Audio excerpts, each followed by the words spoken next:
Marketing Officer at GDW Inc. Glad to have you this evening, this morning, this afternoon, wherever you are. I know we have people coming here and chiming in from all over the globe, which is very, very cool and very, very humbling. We appreciate all of you taking the time away from your night, your middle of the night, your morning, or your day to be on the webinar, engage, participate, etc. We've got a very exciting one for you tonight. This is a new format. This is something new and different. And Alan's going to tell you a little bit more about it, but basically instead of us just kind of, really just talking about us and things like that, I mean, we give out a lot of really, really great content. And we know that because you guys tell us, but we thought we'd do a little bit of something different tonight. And instead of hearing from us, hearing from some other people, which Alan's going to tell you a little bit more about here in a second. A little bit of housekeeping real quick, just before I bring the man of the hour on. Number one, we will be doing one of our typical epic Q&As after we get through the main meat of the webinar. And so what you're going to want to do, and I see many of you already are utilizing this and stuff like that, there is a questions area on the GoToWebinar control panel. So somewhere, depending on if you're coming into the web or if you're coming in through the actual software version of GoToWebinar, you will see a little section that says questions. And if you have a question at any point during the webinar, in fact, I would recommend if you have a question, go ahead and write it in the question area so you don't forget it, okay? Alan is amazing. He time and he will stay on here. We will stay on here until all of the questions are answered, or maybe they will have been covered, during the content or something like that, but we will make sure the questions get answered. So go ahead and write them in the question area if you have one. And then the other thing is just, there's probably many new people. We always have new people joining our Facebook group, subscribing to our newsletter, and things like that. So for those of you that are new and maybe don't know a whole lot about Alan, let me just tell you really quick that Alan is a 15-plus year e-commerce veteran. And so he's been doing this a whole lot longer than most people on the planet. Now, Alan has a business background of more than 30 years. But when kind of Y2K came and things like that, what he was doing before started getting outsourced, and he saw the writing on the wall, so he decided, you know what, I'm going to jump online, and I'm going to start selling physical products online. And he is an innovator. He is actually what I should say, he is an early adopter. So he was doing stuff on eBay before most of us even knew eBay existed. He was doing, then as soon as the Amazon Seller Program opened up, of course, he jumped on that. We're on Sears. And then we have our own websites and shop, store, WooCommerce stores, things like that we sell on as well. So we sell across multiple channels, which is very important for you to know. And he is just the foremost expert on e-commerce and selling physical products online. Now, he's also a great family man. He hails from a suburb of Austin, Texas, so he's just a humble, down-home guy, normal just like anybody else. And so everything that you're going to hear tonight is coming from 15-plus years experience from a normal guy just going out there and doing it and proving it. And now he wants to share it with you. He has a mission. We have a mission in our company brought down from him to help at least 1,000 e-commerce sellers as soon as possible retire from any job or any other kind of business that they've created for themselves through the great business of e-commerce and selling physical products online. So with that said, I'm going to get out of the way and bring on the man, the myth, the legend, Mr. Alan Basinger. How are you, buddy? Hey, Jeff. Doing good, man. Doing great, actually. I'm excited about how things are happening right now and what's going on in our business. So it's an exciting time to be in e-commerce. It's definitely I consider it the gold rush of 49 in the United States, when everybody was flocking to California and Colorado and mining for gold, and we've got that happening in e-commerce today. So it's a really exciting time. and we like to talk about, you know, our experiences and what happens and how things are working for us and kind of where we're going and help other people along the way. As a lot of people would say, we really help people learn how to scale this business. Not really as much, you know, of the startup type, you know, mentality, but more of the scalability and long-term viability of your business. But we actually decided we would do some really cool stuff, and this is exciting for me, Jeff. I know it is for you as well, because we've been having these great adventures in China sourcing, and we wanted to share a lot of that with you. But you know, if you come on the webinars, a lot of time you hear me talk a lot, right, about here's what we do here at GDW, and answer a lot of your questions. What we wanted to do this time was do like Jeff said. We want to mix it up a little bit. We want you guys to hear it, not from us. We want you to hear it from people who've gone with us, and you can hear it directly from them, what their experience is like, where they're at today, how well it's working for them. So it's really exciting. It's going to be a lot of fun, and I hope you guys get a lot out of it. That's an interesting noise. Live is always fun, right, Jeff? Yeah, exactly. For those of you who may know, last night we did our mastermind webinar with the people who went to China with us, and it was a kind of a fun joke because, you know, we were doing some live listings. We were actually creating listings live in the webinar, and when you do things like that live, there's these periods of dead space, you know, where you're not really talking because you're kind of trying to type something in, some keyword research or something like that. And it was kind of an interesting new twist as we tried to do that one live on some products that we actually sourced with people. We let them see us find them. We let us see us do the product research, and then we were going to create the listings. We showed them how we did the photographs, and we started walking through that process to try to show people a little bit of how we make that happen. So in this particular webinar, we're going to let you talk to some of the folks. So the first guy is Inga Nielsen. Tell us a little about Inga, Jeff. Yeah, so Inga, I actually knew Inga from way back, and you know, when you and I started working together, I immediately got with Inga and said, "Hey, man, you need to come over and see what we're doing." Absolute newbie. He's had other businesses before, like a lot of us have, and like a lot of people listening, but really hadn't done much of anything in the realm of e-commerce, much less online. He actually had a lot of offline businesses, which he's going to tell you about a little bit.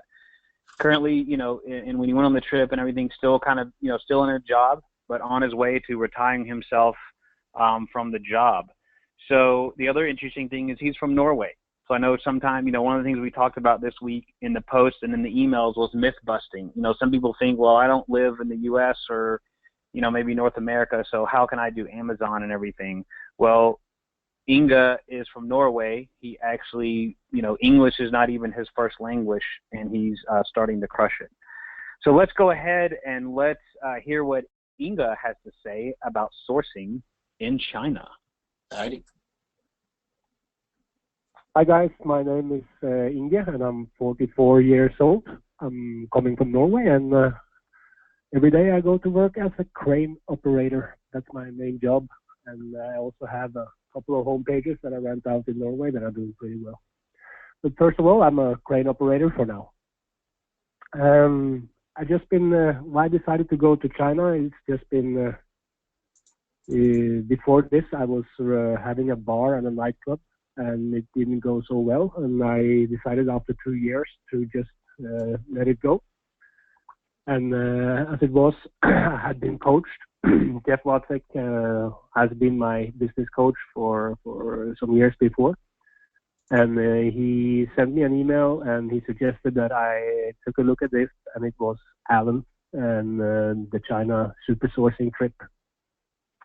I got there. I got in kind of late, and I didn't get to catch any of the pre-trip webinars, but I decided to go anyway, and just showed up at the airport after missing my first flight. And first going to Finland, then I got there and I didn't catch my connecting flight there, so I had to buy a totally new ticket, and I went by Turkey, and I ended up in the airport in Shanghai, and I met all the other guys.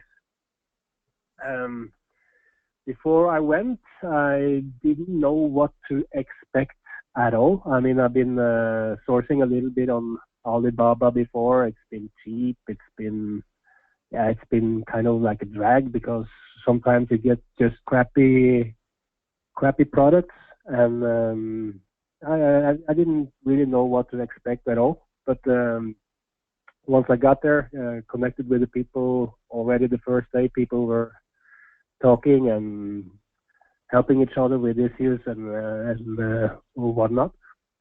And yeah, it went really well.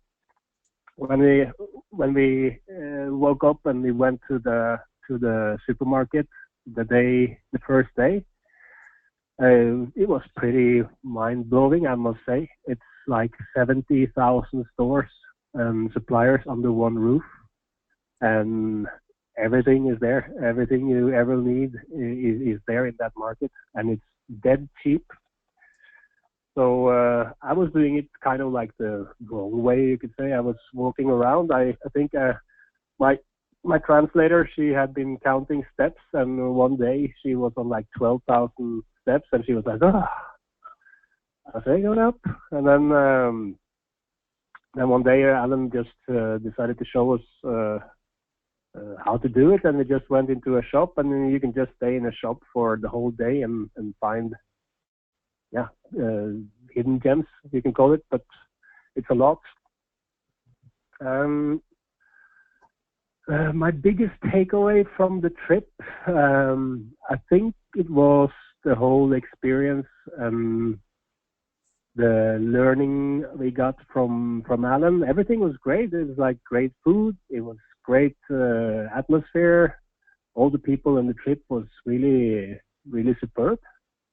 And I shopped 11 different kind of products, used around $10,000 for that, and my first launch was now just 16-17 days ago, and already for almost a week I've been on page 1 for some very competitive keywords, and just yesterday I had 15 sales in one day, and I make around $10 on one sale. So it's like $150 in one day. And on the average, I've been selling around 10 products a day just for this one first item. So yeah, my girlfriend is blown away. I'm blown away. And now I'm going to have a sibling product for my first one. And then I have 10 more products to launch. So it's looking really good. If I should recommend anything for the people that are listening and haven't been to China yet, just go there and listen to Alan. Follow all the webinars, both pre-webinars and post-webinars. That's another good thing, by the way, for this program, is that you send an email to Alan or you text him on Kakao Talk, and you get an answer as soon as he can, and you get the exact help that you need. At least I've been getting the exact help that I need. And as a total beginner, I'm a total newbie to this. I haven't been selling on Amazon at all. I must say it's been running pretty smooth. And what I didn't get straight away, either I asked Alan or I got help from some of the others that was on the trip. And just go there, and you'll be amazed, and you will never regret it. All right, good luck. Thanks a lot, man. That was great. So as you can see, Inga has done pretty dang good for himself on the webinars, and from a total beginner standpoint, he was able to come. Many of you probably heard me talk in the past about the 80-20 rule and how, if I was just starting over brand new, I would source X number of products. I look at 10 as a good number, because out of 10 products, you can get at least 2 that are, the type that'll really multiply your investments. Those of you that have followed me any time at all know that when I first started, I launched 38 products really quickly without a lot of experience, and we were able to get some pretty amazing results from that. And then we started listening to other people and realized that that didn't work as well for us. So we've kept up the same processes for the most part, and just learned how to scale and diversify. So that's really cool. Jeff, I think the next person who was just on the most recent trip was here. Tell us a little bit about Nathan. Yeah, absolutely. Nathan told me a funny story the other day, man. He told me it took him 2 months to talk his wife into going. But then, of course, as soon as he come back, he puts up, he sourced, 20 plus, 32 products, and, with different variations and things like that, 17 new listings. And he, starting to see something coming in and everything. And his wife was like, golly, I'm like, so sorry it took me 2 months for you to talk me into that. But, Nathan's a really awesome family man from Florida, had some experience. So he wasn't a newbie like Inga. And so let's hear what Nathan did on this most recent trip. I'm Nathan from Florida. I was on the July to August China trip with GDW here. And I'm going to kind of go through why I went on this trip and what it's done for me personally in my business.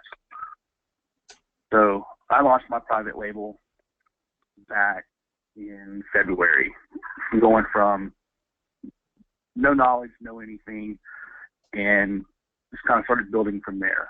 And from the very start, I was having a lot of trouble communicating with suppliers over email. It was taking an exorbitant amount of time to get simple tasks done.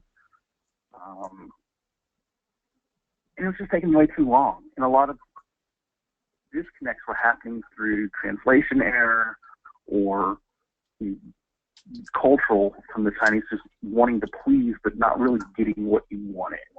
So my first order actually ended up being a complete nightmare, and it cost me thousands of extra dollars to fix, and my product was 3 months late to market. Complete nightmare. And that pattern seemed to continue over the next 6 months, to the point of where I didn't have a supplier and ran out of product. So now I'm sitting here losing money with nothing selling. I knew at that point that I had to do something different, that the Alibaba through email just wasn't working for my business. And that's when I stumbled across GDW and their service, and I knew that going to China was going to be a big endeavor, and having somebody who already knew the process, knew what to do to show me how to do that, would be worth my time and effort.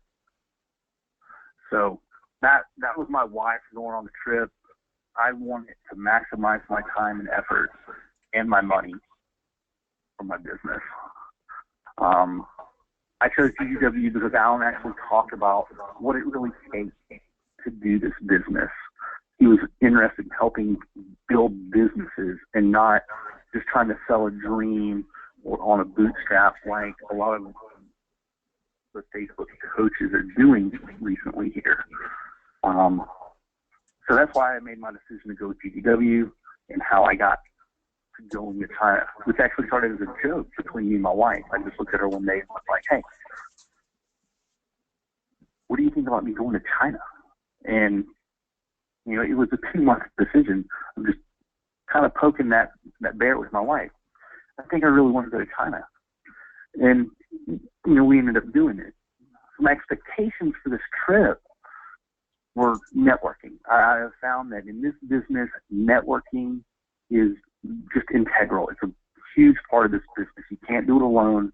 You need partnerships and relationships, because there's always going to be somebody else who has already done it before or done it better, or just has a different insight, something you might have missed. So networking is very, very important in this business. And these trips and stuff like this, to be around like-minded individuals who are doing the same thing you're doing, is just extremely valuable. I knew that going to UU and the size of this market, I would also have the ability to get lots of product ideas. I'm going to be in front of these products. I'm going to get to see things that I would normally never even consider. And more importantly, being there, you get to build that supplier relationship from the start. Those suppliers know that you're serious, you paid to be there, and they're more willing to work with you. So that was going to be a very important building aspect to the business. And then, of course, you're there with these multi-million-dollar sellers who have successful businesses, so you get to establish mentoring relationships and follow through on that post-trip. So that's also very important. The trip itself was absolutely phenomenal. It's done great things for my business. It met all my expectations and exceeded them in several different ways. I came back with more product than I ever intended on getting or thinking that I could get. I had a fairly average budget for going over there. I spent it very wisely, I think. I ended up coming away from the trip with the knowledge of how important it is to outsource parts of your business. You need to be able to work on your business and not in your business. This trip has allowed me to do that. That was the biggest thing I took away from this trip, was that knowledge and the ability to do that. So my business has now grown and changed from where I ever thought it would be 5, 6, even 3 months ago. I had one private label brand. We were in the process of developing a new private label that was going to cost us about $20,000 for one product. I was going to tie up a lot of capital. That would have been my entire year. Speaking to my original private label, who I still didn't have a supplier for, and we're still trying to figure that out, trying to develop a second one. My business would not have grown almost at all through 2017 if I'd have stuck to that plan. And again, it would have tied up tons and tons of capital into one product that we don't really know how well it would have turned over. So there was a huge risk margin there. Leaving China after this trip, we now have 5 brands, have 32 actual listings going into Q4 with those brands. If we take the seasonal product out of that, and looking at my projections here on my spreadsheet for fairly conservative numbers of daily volume and price points, this trip alone should add almost $500,000 in revenue to my business in 2017. Now it's just adding 2 new private label products that are now their own brands that I can expand into later and grow and scale new brands. My business, if these projections hold true, I'm going to see almost a 400% growth in business. That's phenomenal. So, was this trip worth it for me and my business? Absolutely. My business now has the tools to go from a startup hobby, me sitting in an office, trying to figure out how I'm going to do my logistics and set up supply chains and keep my product fulfilled, to have all that figured out now. GDW gave me the tools that I needed to grow and scale my business. I have a solid foundation for logistics and resupply and points of contact in China to deal with my suppliers. Everything's laid in place, and I have the mentoring to go forward with that and to continue to grow. So I would 100% recommend going to China with GDW. If you want to stop having a hobby and actually start building a business, or if you already have a business and you want to scale that rapidly through exponential growth, this is the trip for you. So the end question is, what's having the processes and support to rapidly scale your business actually work to you? For me, $500,000 in revenue for a very small investment in a week's worth of my time is a no-brainer. Good luck, guys. Hope to see you on more trips coming up. Good luck in your business. $500,000 a year in his business, and Nathan really surprised me on the trip, because we get a lot of people who go, and I some of them I don't even know, and this was the first time I had met Nathan. So like a lot of you who are going to come with us, it may be the first time I meet you, and Nathan really was very, very smart. He was he was very thoughtful in how he budgeted his money. He really listened when we talked about budgeting, because that's one of the first things that I did with everybody in pre-webinars before we went, was to talk about, being smart as a business person means creating budgets and understanding the real cost of business, and there's a lot more cost than people sometimes think about or even speak about. And Nathan really got it and understood it, and he really took it to heart and attacked it. So I expect great things from Nathan. I mean, he just really, really, really did a great job. So I was excited about to hear about that. And I'll be honest, guys, this is the first time I've heard Inga talk about this. This is the first time I've heard Nathan talk. So it's really humbling to hear what these guys are saying, and I'll let all of you know that I definitely appreciate it, because there's a bigger vision here for me as far as what my goals are to help other people, and it's really cool to see this kind of stuff start to happen. So we have one more special guest for you guys to listen to.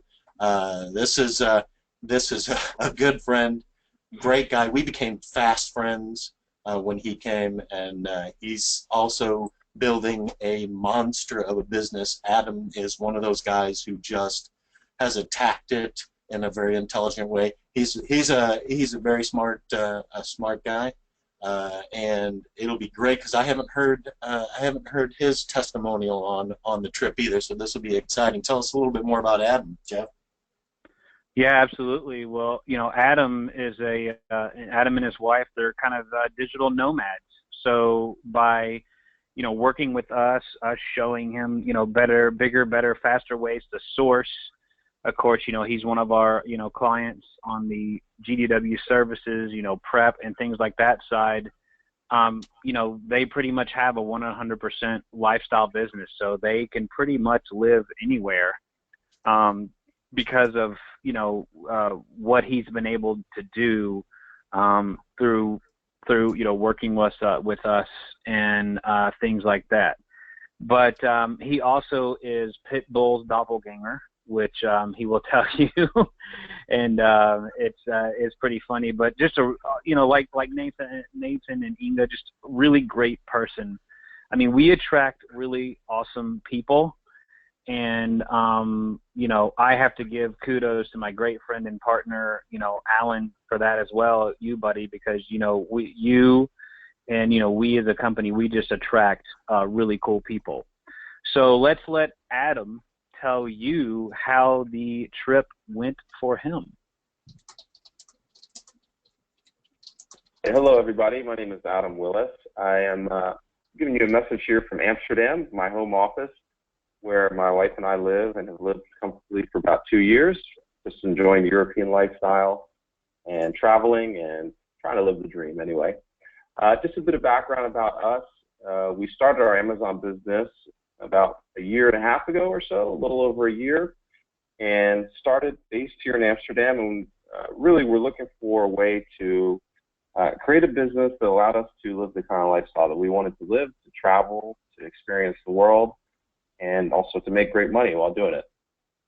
So just a little bit of all other background. We have a couple private label products branded under a couple different brands. I would say that we had a good amount of experience before going on the China trip with GDW, but certainly has changed a lot of our thinking since going on the trip, and I'd like to share with you why that is the reason in this conversation here.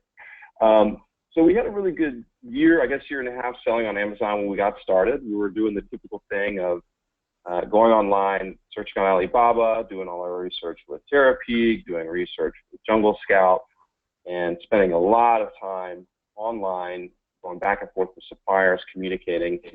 Anyone that's done this for a little while knows that part of it. And not to say we didn't have success, because we did. We were able to launch quite a few products and really start to see the makings of a legitimate business.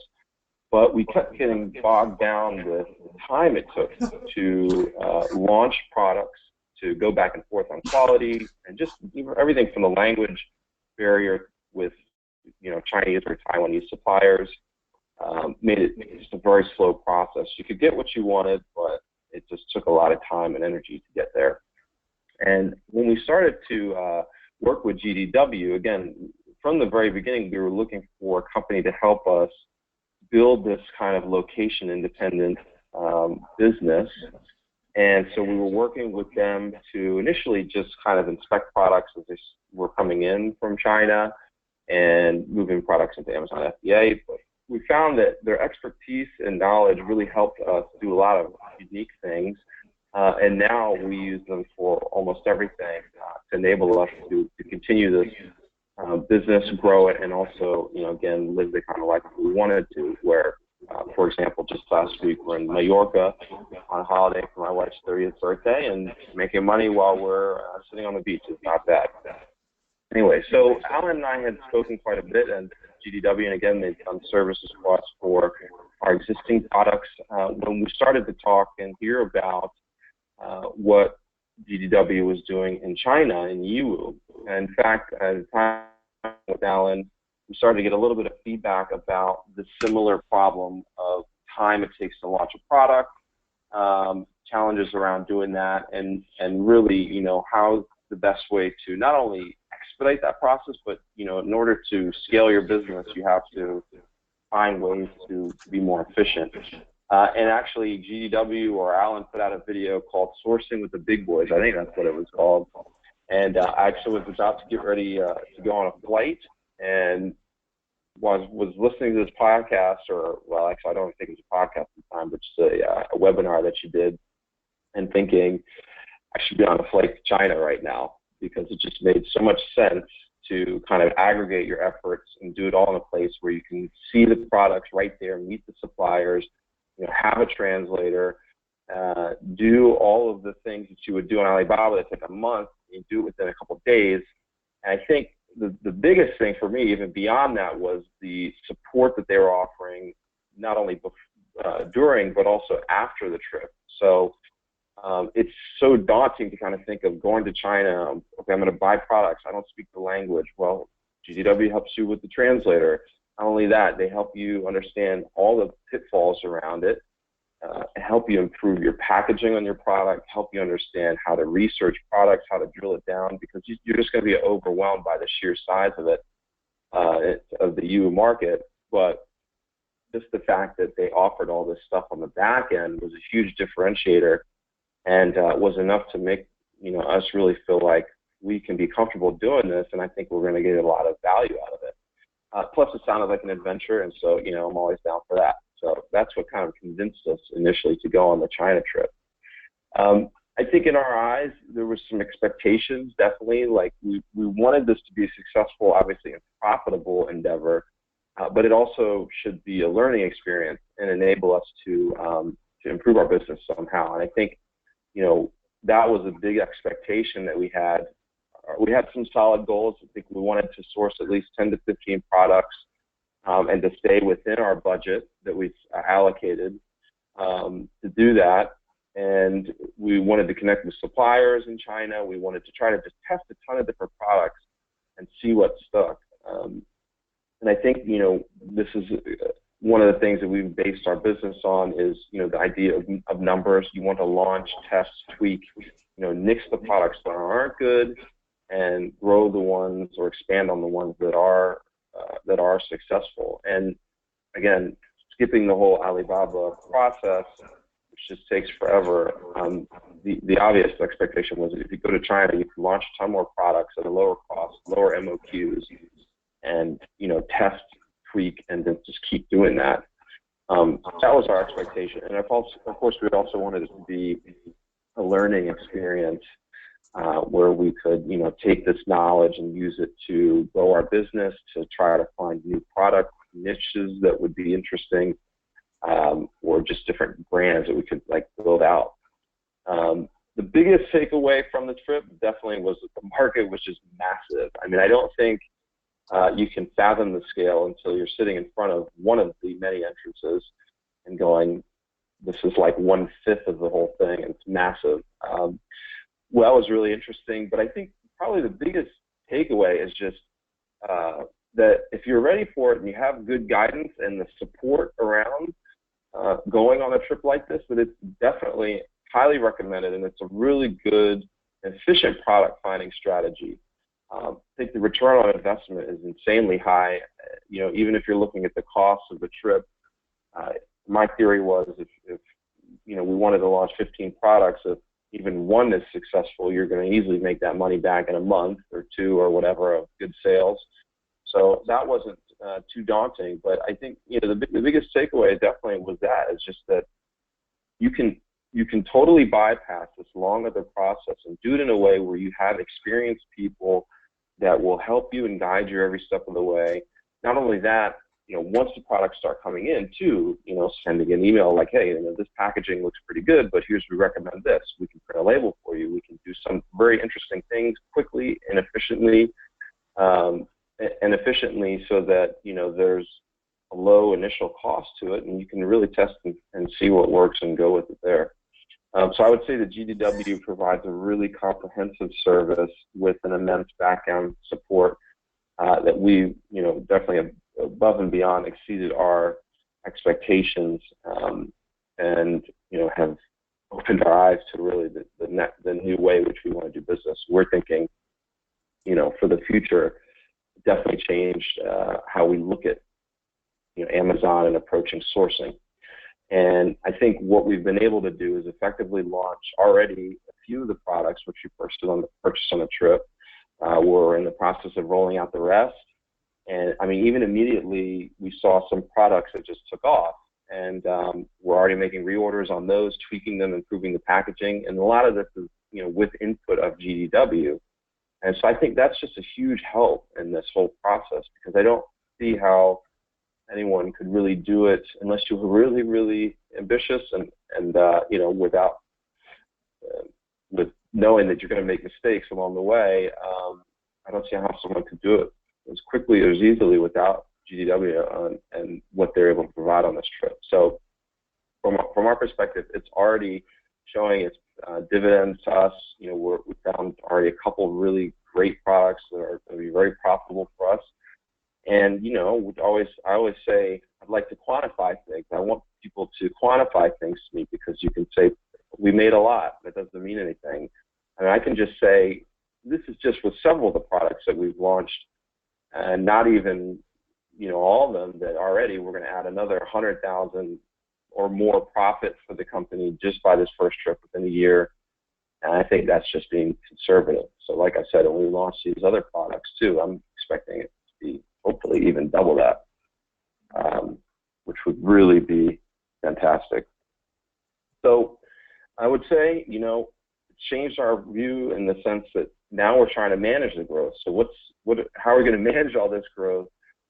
How do we expand even further without, just spinning off the rails? So that is the new challenge for us. I would just say, in summary, for people that are listening to this and are thinking about whether or not they want to go to China, and if they're already considering it and thinking about who they want to go with, I would say, from our experience, I would not hesitate at all to recommend GDW in this trip. I would say it's definitely worth the money, definitely worth the time. You're going to learn so much, and really, if you are willing to do the work and have something of an idea of where you want to go with it, whether it's launch one more product or two or 10 or 50 if you're, crazy. But you can do it, and certainly going to get there a lot quicker with the help of GDW. So we are going to be coming back to China pretty regularly now.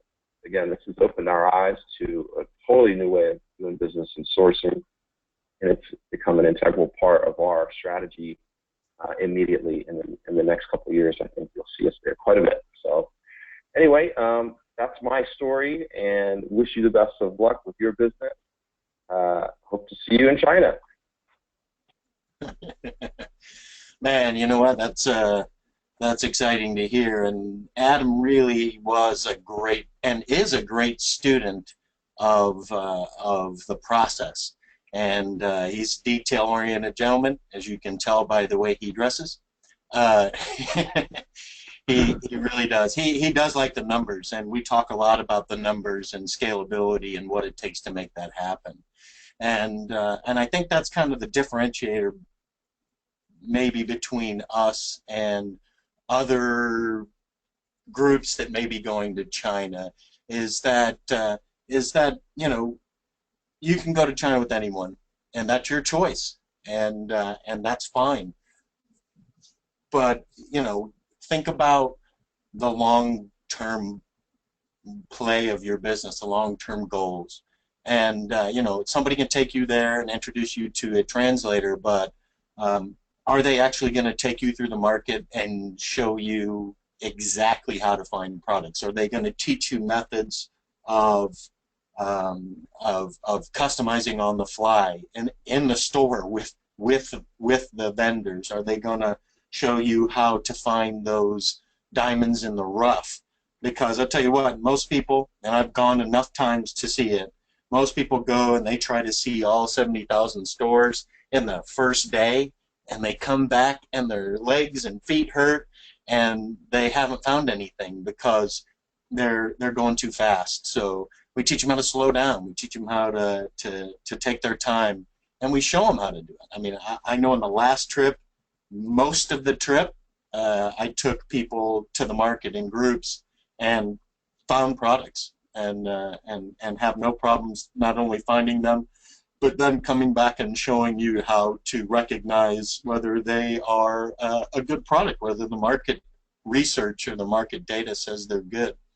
And then we have that entire back-end system in place. So that's a differentiator as well. Nobody else has the logistics aspect, the China warehouses, the containers shipping back to the U.S., the FBA prep, the packaging and equipment. We're investing hundreds of thousands of dollars in automated machinery and equipment to speed up the processes of being able to bag, package, label, and process the goods, to them into Amazon even faster.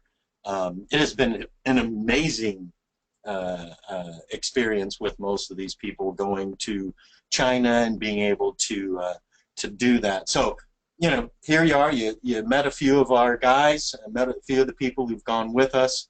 There are plenty more. Matter of fact, I can actually see we probably have 4 or 5. Ooh, a super famous one is here. The Ben Frederick is here. Hey Ben, man. Ben's been hanging out. I've known Ben pretty much since he started, and he's been to some of our very first events, and him and Peter and his sister have been to our events as well. Man, you talk about a great student. I will definitely give props to him as being probably one of the best. I expect Ben to surpass me. I expect Ben to surpass me. More than likely, if he keeps going at the rate him and Peter are going, he'll probably pass me up next year in just plain straight up Amazon sales. Now, I don't think he'll pass me in overall business, but I think he may get me there. So, but I'm going to give him a good run for his money. It's a fun challenge. I really like it. Bertan, who won on the last trip, he's here. Hey, Bertan, man, good to see you. Definitely one of our famous. Gary Lewis and Greg, they went on our last one. They're here also on it. John Rosh is here. He's there. Kelly's on. Man, you guys are Great, man. We appreciate you all coming back and listening to what's going on and seeing what's happening. We'll tell you this. Adam Willis is going to actually be with us at in Yiwu in October. So those of you who heard him speak, oh, Nathan's on. Hey, what's up, Nathan? And Mike Daly, who was on one of our very first trips to China, where I actually brought people with me. Terry Johnson and you guys, man, we appreciate you being on. So there's a few of you guys on here who are veterans. But so I think the differentiator between us and other groups who, one, probably charge more money, but also they may not have the back-end systems in place. And then I'm there to hold your hand and walk you through the process step by step. And I think that kind of differentiates us. So the first step is learning how to source and in this new method. And we're going to actually show you how.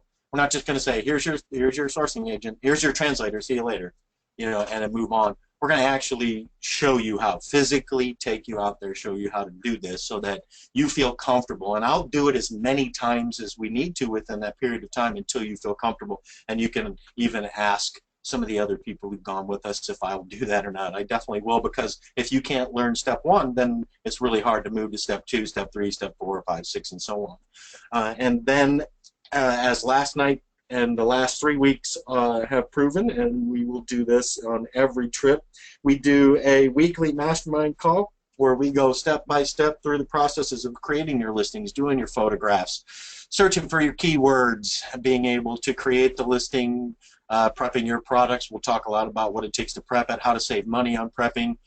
We talk a lot about, and I know I will again, I'm going to give props to Ben Frederick, because one of the early methods that I worked on and developed for my business that I've passed on to you guys is this idea of taking an imperfect product, meaning not ready for retail, meaning the packaging isn't retail ready, it's not necessarily an exactly perfect, super 100%, we could put it in Walmart today product, but launching fast and being a first adopter of a product, getting it up on Amazon ahead of the big wave behind who will jump on, of all those Me Too sellers who come in behind it.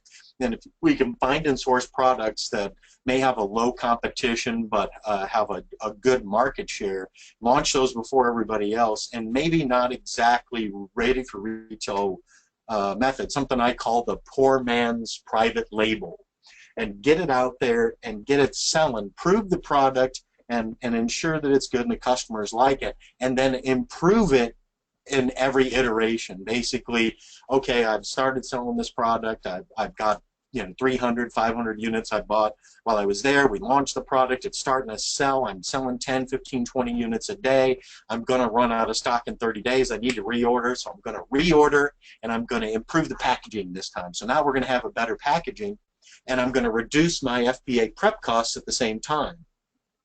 So, it may cost a little bit more to prep it up front in that first iteration, but as we move forwards, we improve the packaging, we get our barcodes correctly labeled on there, we have our logos done the way we want them, we start improving that product and every iteration until it comes to a point where basically you're shipping it straight into Amazon. And there really is little to no FBA prep costs anymore in that. And that's something we teach, that's part of our methodology. And and it's something that I learned in application development, is to launch early and do iterative improvements through the process and the life of the product. And a lot of it is based on customer feedback. So there's a golden nugget for a lot of you guys that hopefully it'll help you out. So we're going to go through these webinars every single week. We're going to go through all the processes until you are launching products like Adam and Inga and Nathan and Ben and Peter, and the list goes on of people who have come, learned, and executed on the process. And you can learn as much as you can learn, but if you don't take action, nothing happens. So what you're seeing are that that what we've experienced is almost every single person who comes with us and takes the action has success. The only people who have come with us who have not been successful are pretty much the ones who have not taken the action. So it really is just action. And like, you know, Inga said, and, you know, Adam knows, and the other people, is my goal and my job, and I look at it as my job, is to be there to help you through those unknown spots.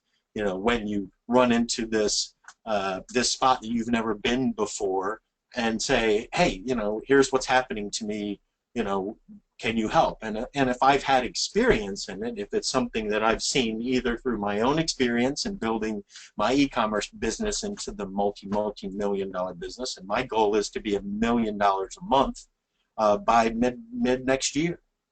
And so, you know, if I can give you that experience and help you through it, that's great. And if I can help you from experiences I've seen through other people that we help grow, that's kind of my goal, because the way I do business and the way that my team, the mantra here is we're only successful if we help you be successful.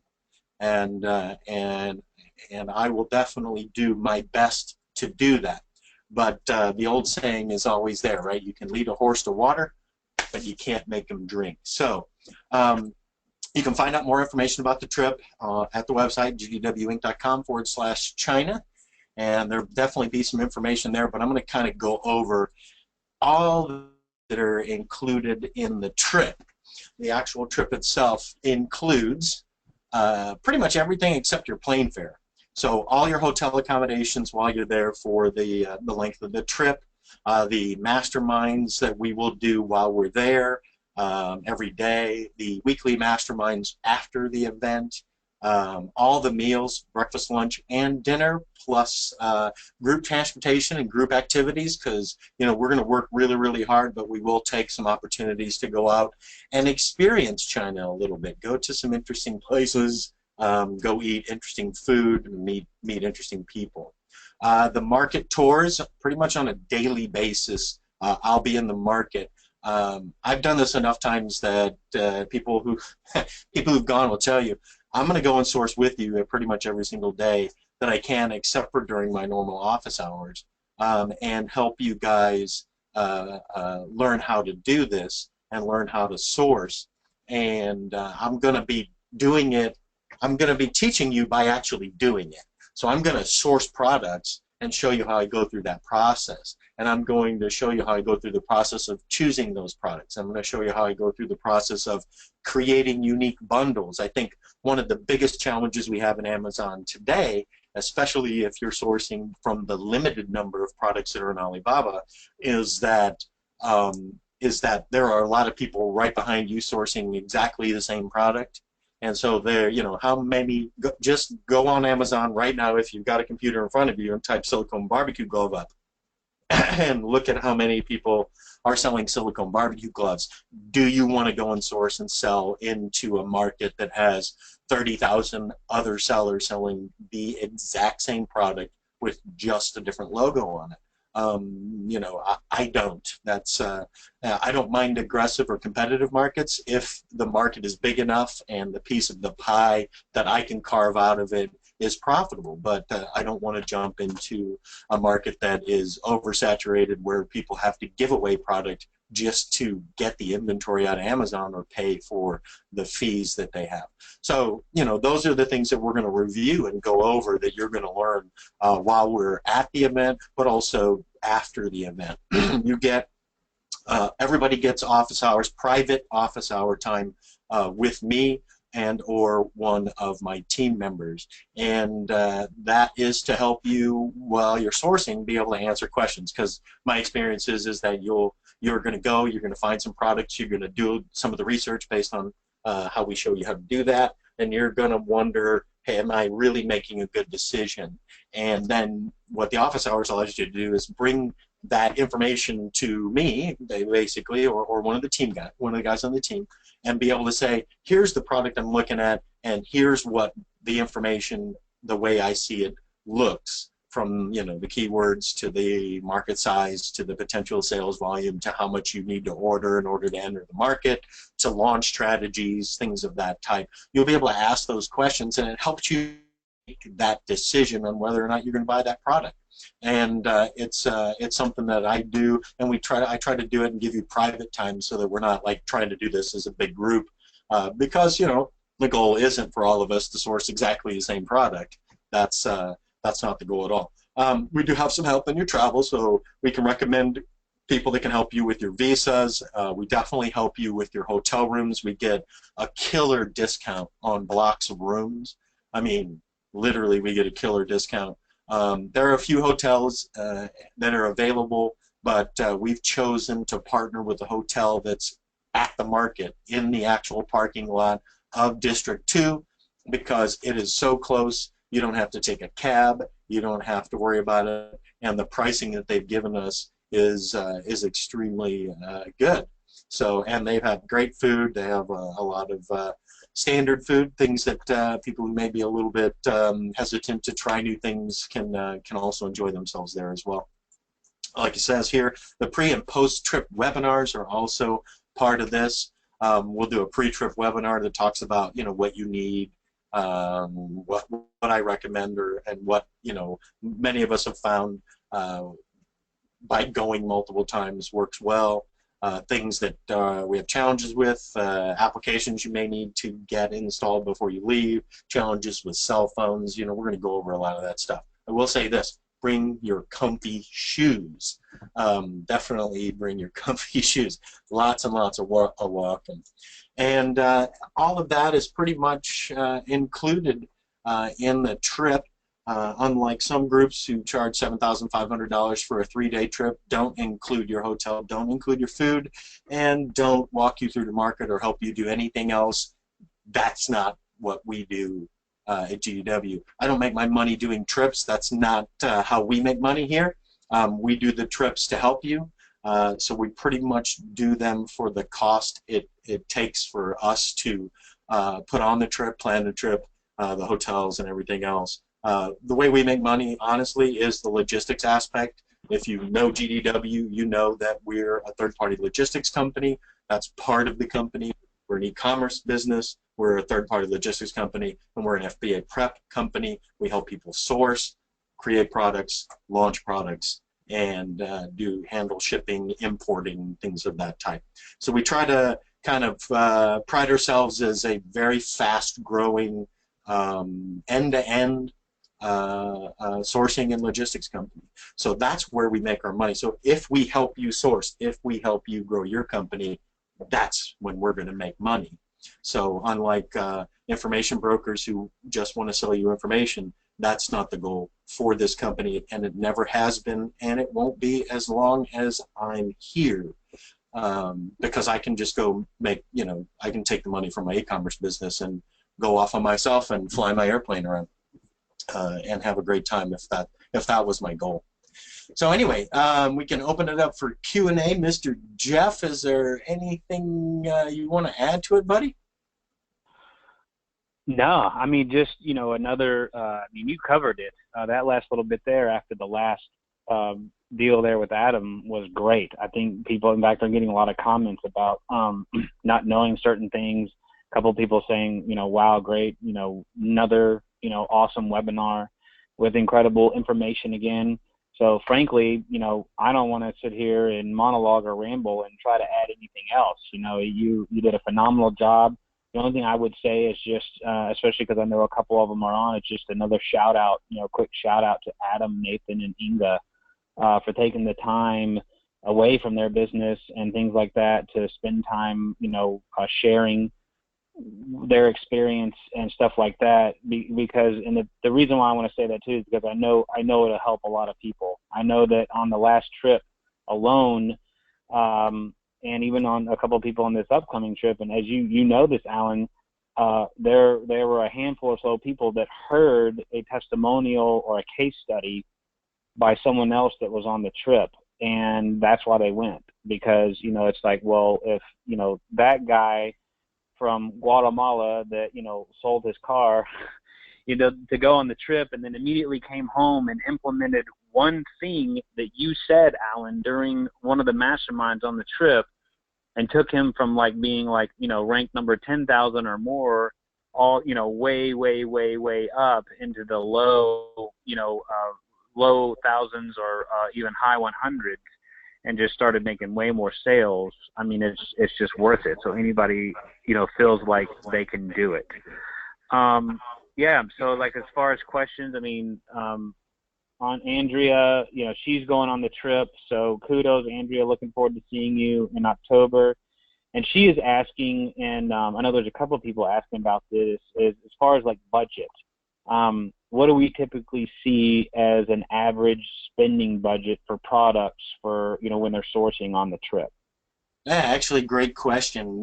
That's I'll tell you this. This is kind of funny story. Some of you guys may enjoy it, but it will definitely help you understand. I think the first time I went and took people with me, I tried to look from my own perspective, and if I wasn't going to spend $10,000 minimum in products, it just doesn't make sense, because I had figured $1 a unit or a couple dollars a unit, or knowing what I know, you can go to the market and you can basically find products within any budget.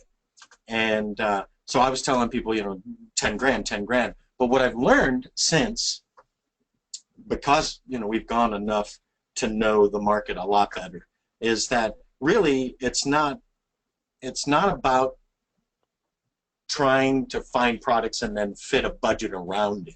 And I told people on the last trip the same thing.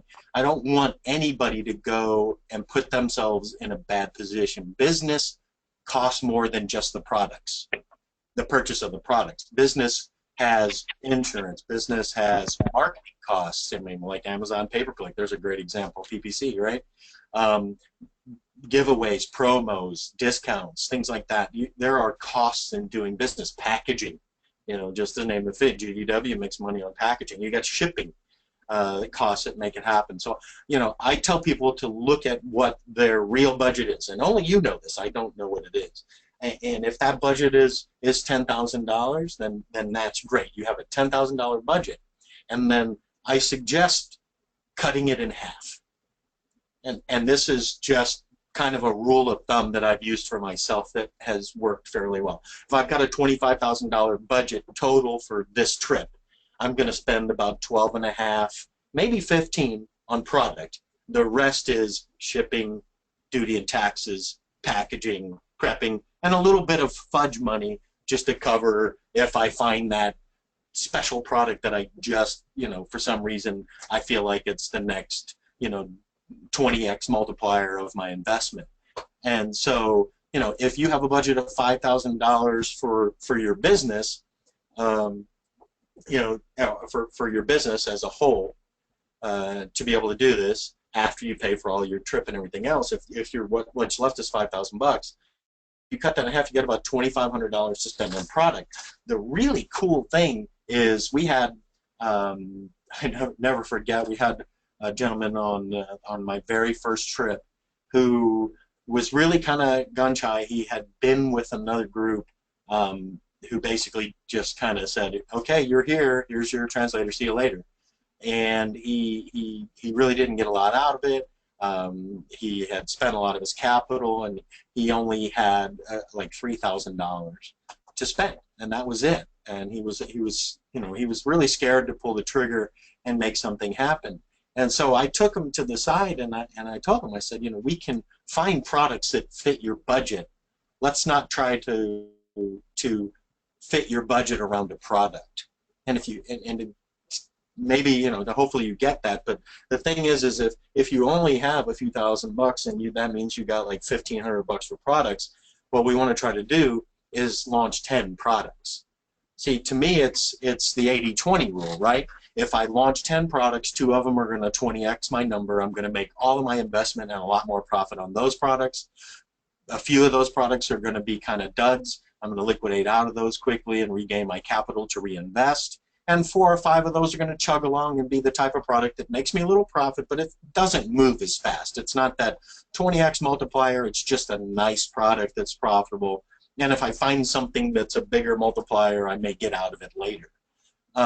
So the goal for me was to launch 10 products, right? And that's kind of the goal I try to set for other people. It's about launching 10 products, not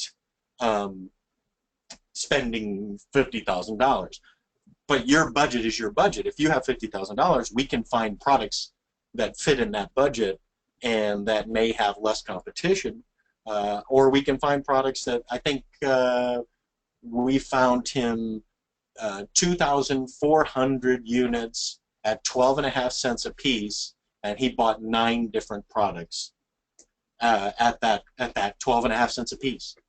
So he had 9 different products. He bought 2,400 units of each product at 12.5 cents a piece.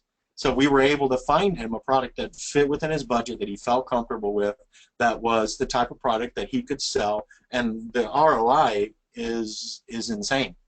It's an insane ROI of a product that sells like 30 units a day.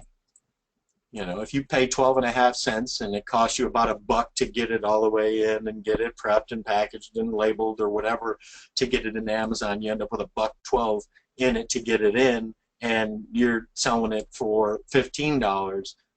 You can see the multipliers of your money there are really, really good. So, you know, the goal is to help you fit products inside your budget.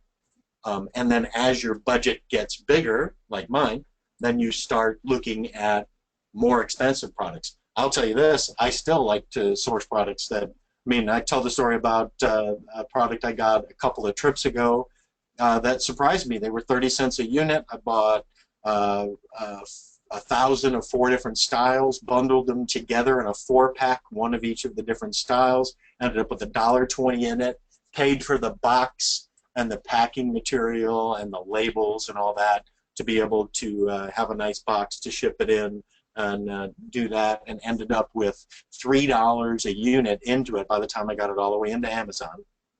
Had $3 a unit in it, and they're currently selling today for $24.95 a unit. And we sold out of those so fast. I didn't expect it at all. I know why we did it. I understand the process. They definitely exceeded my expectations, and I bought 14,000 more because we were going to run out of stock, which we did. We ran out. Ended up with 14,000 more, which hit the warehouse and are now in.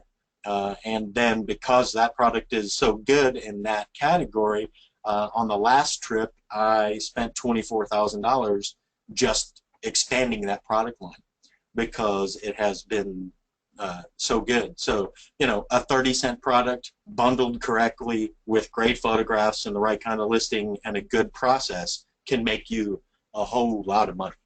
So let's so hopefully that helped answer your question on that one, and helps you feel a little bit more comfortable of working within your budget.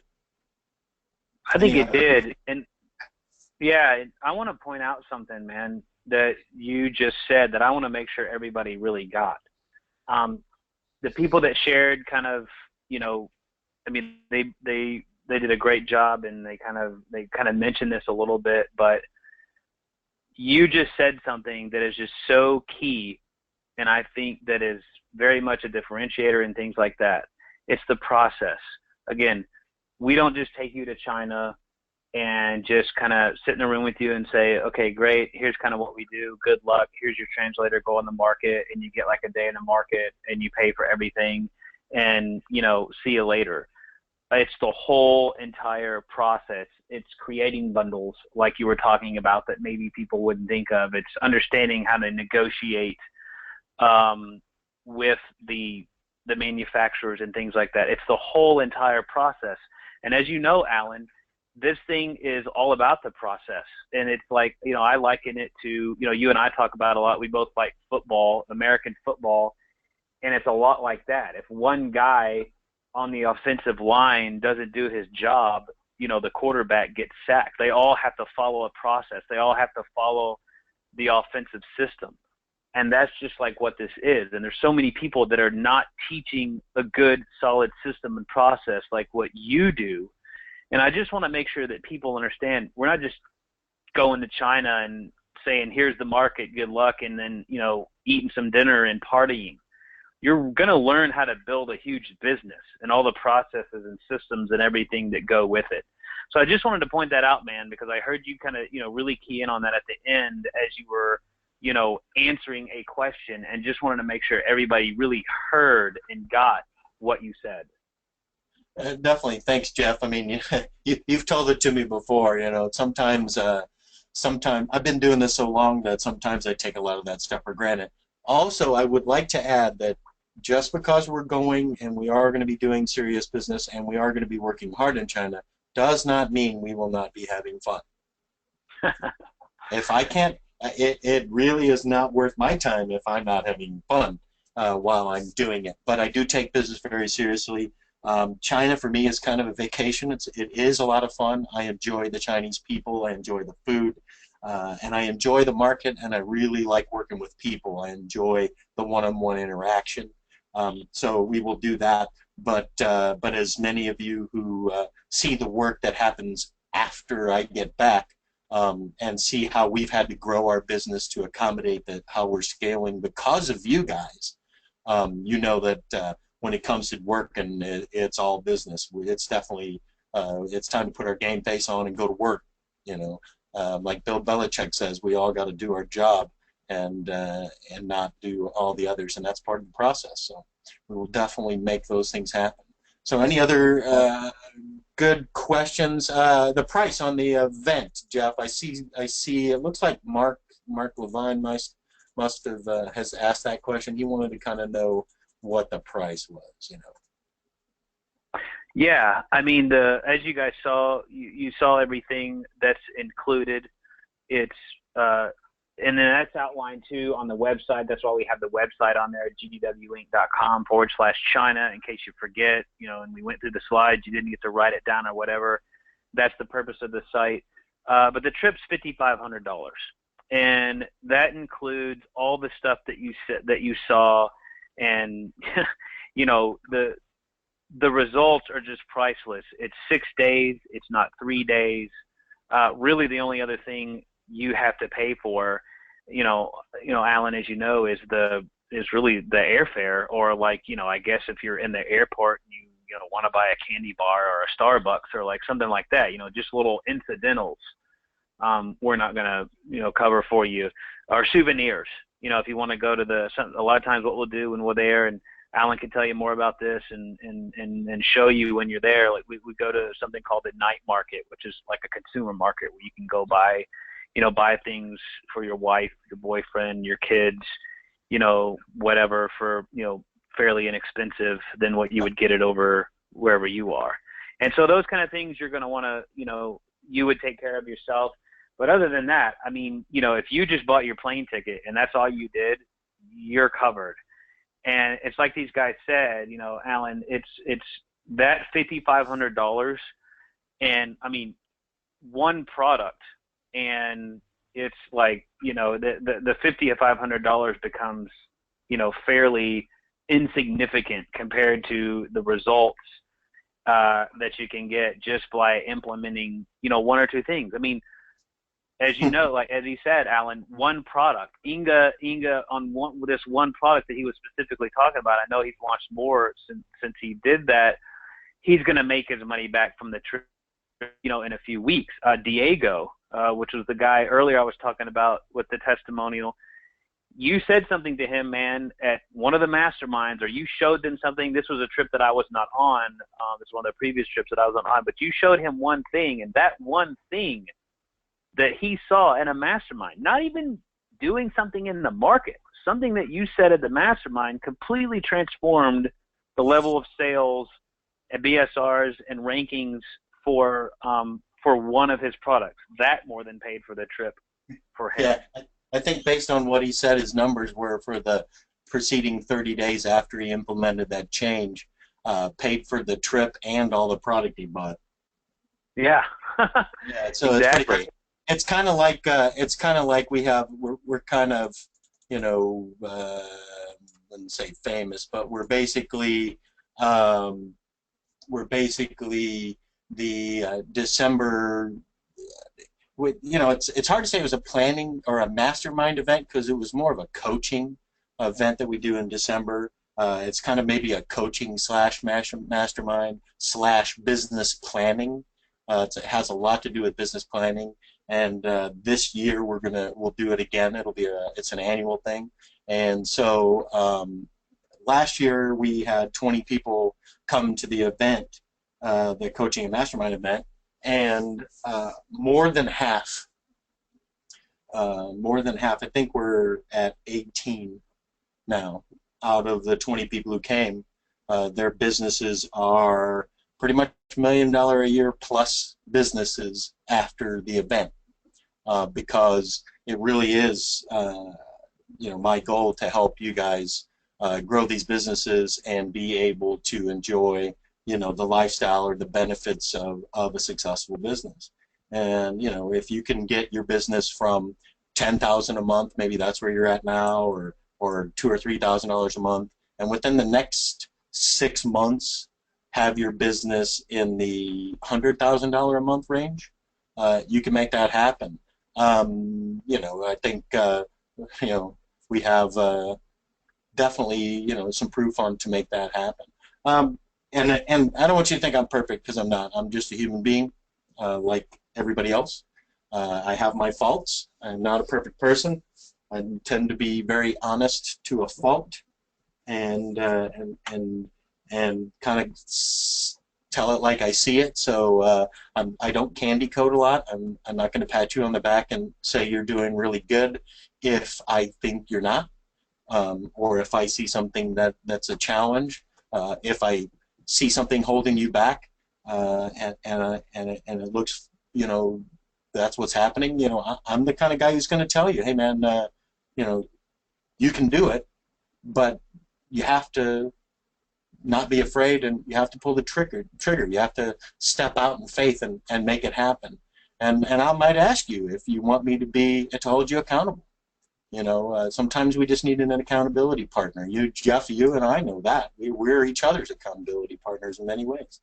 So, you know, right. I'm the kind of guy who's going to say, hey man, you know, what's holding you back, or how can we help move you forwards, or it'll never happen if you don't step out in faith and take that first step. And we'll be here while you take that step to help make sure you don't fall very hard, and to help grab you if you fall and lift you back up, and keep you moving forward, and just take that one step through the process to the next step through the process and make it happen. So that's the goal for us. Hopefully, you know, if you guys have more questions, questions about anything, it doesn't even have to be about the trip. You know, I love to help out. Hey, Mike, yeah, Mike Daly was with us. He's basically saying, hey, you get stuff at the night market super cheap. It was a fun trip. The night market's fun. Hey, last trip we went to this new place that one of my partners in China took us to. They called it the electronics market. And Jeff got a FAPL. And we started adding F in front of all the fake stuff we got. And hopefully you guys saw some pictures on the website of the BS40 or the WD400, or what was it? Not Arm and Hammer, Arm and Hatchet baking soda. Yeah. Or the crust. Well, I like the Hikey with an 8 shoes, where they just put that tiny little shark fin in the swoop, so the swoop just looked just different enough than the Nike swoop. Yeah, Hikey and Crust toothpaste. Yeah, we had a lot of fun. Have a great time while we're there. Just make fun and have fun while we're doing it, but also do it. So it's definitely an adventure, and at the same time, it's a business building experience, a mastermind. Like I told the people who went to the very first event I ever hosted, is you know, we're a family now, and we're going to all grow together. And if you look to the person to the right and to the left, you know, in a very, very, very short time, some of you guys are going to be, you know, $1 million plus businesses, and that is proven to be true multiple times. A good friend of ours and a guy who's going to be speaking at our December mastermind will be there, and I told him at the event that we were at last December that he was with at our event. And most of you guys wouldn't have ever given him a chance, but I looked at him and I told him, I said, you're going to be $1 million plus business way faster than you think within the year. And he sent me a Facebook message just a couple weeks ago saying, I got a secret for you. And I'm like, whoa, you know, what's the secret? I don't know. He said, you told me I was going to be there, but I didn't think it was going to be this fast. And, you know, from December 7th to the beginning of August, and he's clicking $1 million, and his business wasn't 10 grand a month. He had a $100,000 business. He had a 10x growth spurt in 7 or 8 months. The same methodologies, the same processes for that are what I teach in the masterminds in China. It's what I teach in the masterminds in the webinar. Those things don't really change a whole lot. We talk a lot about scalability, and I talk a lot about the things I'm doing to scale my business. If you have seen the blog articles I've written about trying to launch 50 products in 60 days, which, by the way, is that mentioning of trying to launch 50 products that Adam said is insane, and he is definitely correct. It was a very lofty goal, and we have exceeded the 50 products. We're actually, I'm trying to launch 100 before the end of the year. That is difficult, but you know, I'm documenting it. I like to tell people about how we're doing it, but it's a lot of it has to do with these processes that we have to help you guys as well. And as Jeff will tell you, I will make sure your products go out before mine, because customers are more important than me. So anyway, other than that, man, we hope you guys had a lot and got a lot of good information out of this. We appreciate your time. We know it's valuable. This is 2 nights in a row, back-to-back webinars, so we definitely are burning the midnight oil to make things happen. So yeah, any other questions? Yeah, we got a lot of thanks here. Terry, who was on the last trip, you're welcome. Neff, you're welcome. Lisa, Laura, you're absolutely welcome. But here's a good one that a couple of people are asking about. This is from Lisa actually, but there's a couple other people talking about research. She's here. A lot of gurus say, you know, to do a lot of research before you go to China. And, you know, of course, you and I know how we do it. You have a much different philosophy and a much, you know, different approach on that. You know, and she's just asking, how would you suggest to do any kind of product research beforehand, et cetera? Yeah, well, you know, there's different personality types, and if you're analytical and you like to see everything in front of you in a spreadsheet, you may feel more comfortable putting together a giant spreadsheet of these products that you're interested in. But there was a friend of mine out of Denver, Alicia Gillis, who came on the last event, and she came and spoke to the people who were at the event and talked about how because we don't just talk about, you know, sourcing products. She came because we were talking, and she has a unique story, and she came to talk about how she was able to get $500,000 in unsecured lines of credit from the major banks, and she used that money to launch her business. She was there to source, and she's much like me in some ways. She was trying to launch 100 products this year. She has a team of 8 in Denver that help support her. So, you know, in many ways we're alike in that aspect. But she brought a giant list that she had somebody else put together for her, and then she spent all her time trying to find those products. And at the end of the market, she couldn't find them all because the market is so vast. The way that it's broken down may not be as efficient to a Westerner in like finding things. They do have some apps that will help you do that, and they do help, but they're not updated as efficiently as we would like them to be. But it just didn't work for me. I found it akin to throwing a needle in a haystack and then going to dig through the haystack to try to find it. And it was just frustrating for me, and I like to do things that aren't frustrating, to be honest. That's probably my biggest weakness, to be honest, and I'll be straight up honest with you guys. I don't like frustration. When things frustrate me, that just is one of my things. So I want to make things efficient. I'm more about efficiency, and that isn't efficient to me. What I do, and this, again, different people have different personalities. But what I do is I am more interested in looking at categories and product lines that I'm interested in, not specific products. So I will look and say, hey, you know what? We don't have a very big offering in pets, in the pet segment. So I want to, budget a portion of my funds to expanding the pet market.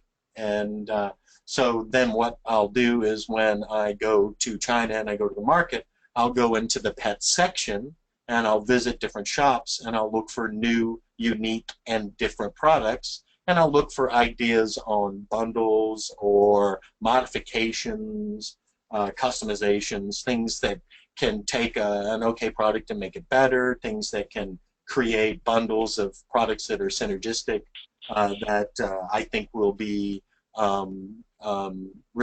be very well receptive in the market, things of that type. And I find that to be extremely efficient. And Jeff, you remember I think the last day I took everybody sourcing, I asked the whole group, how many of you guys are still having challenges in finding products? And I basically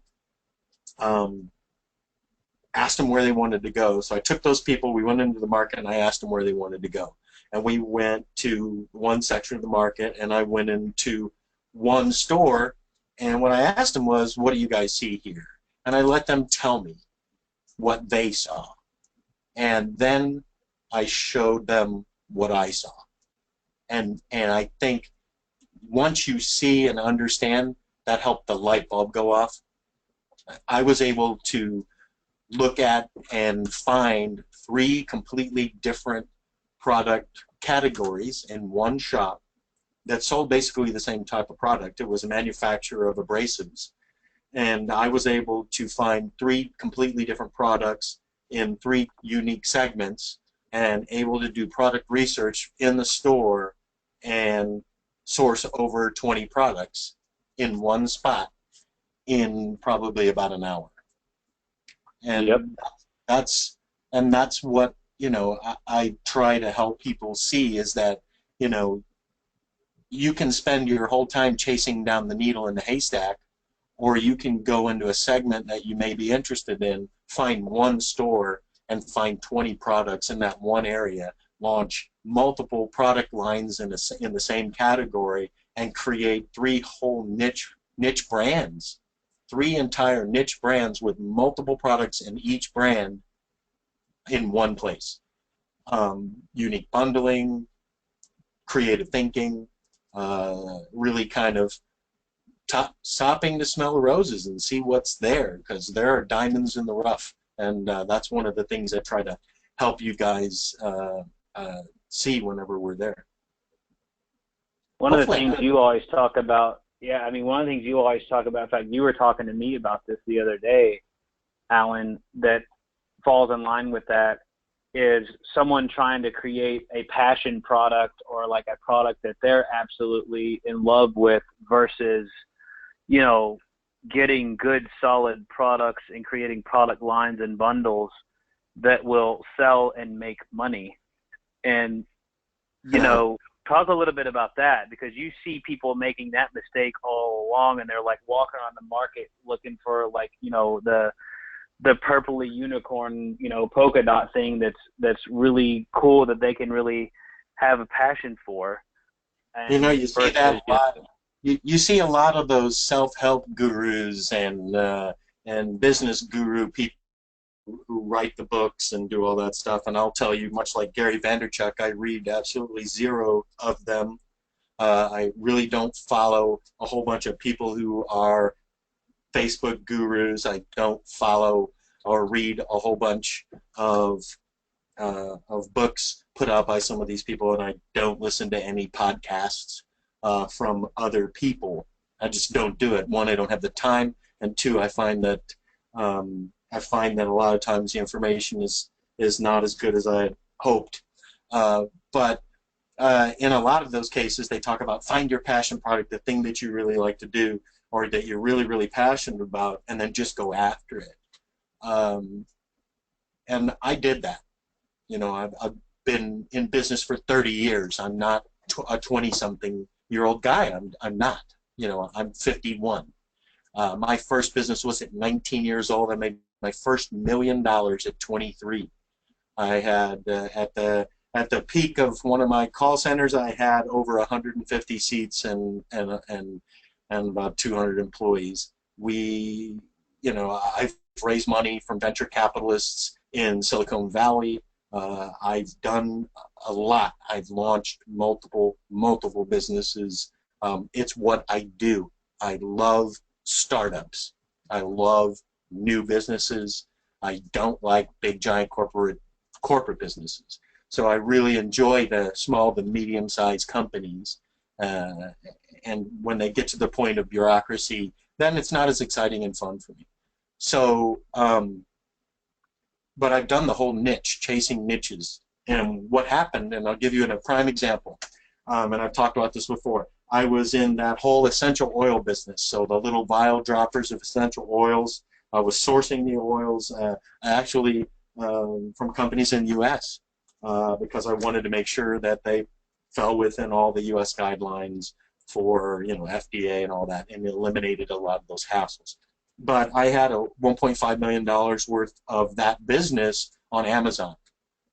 And it was actually the week I met Jeff at the Formula One race. He was doing a mastermind, and I was trying to break through.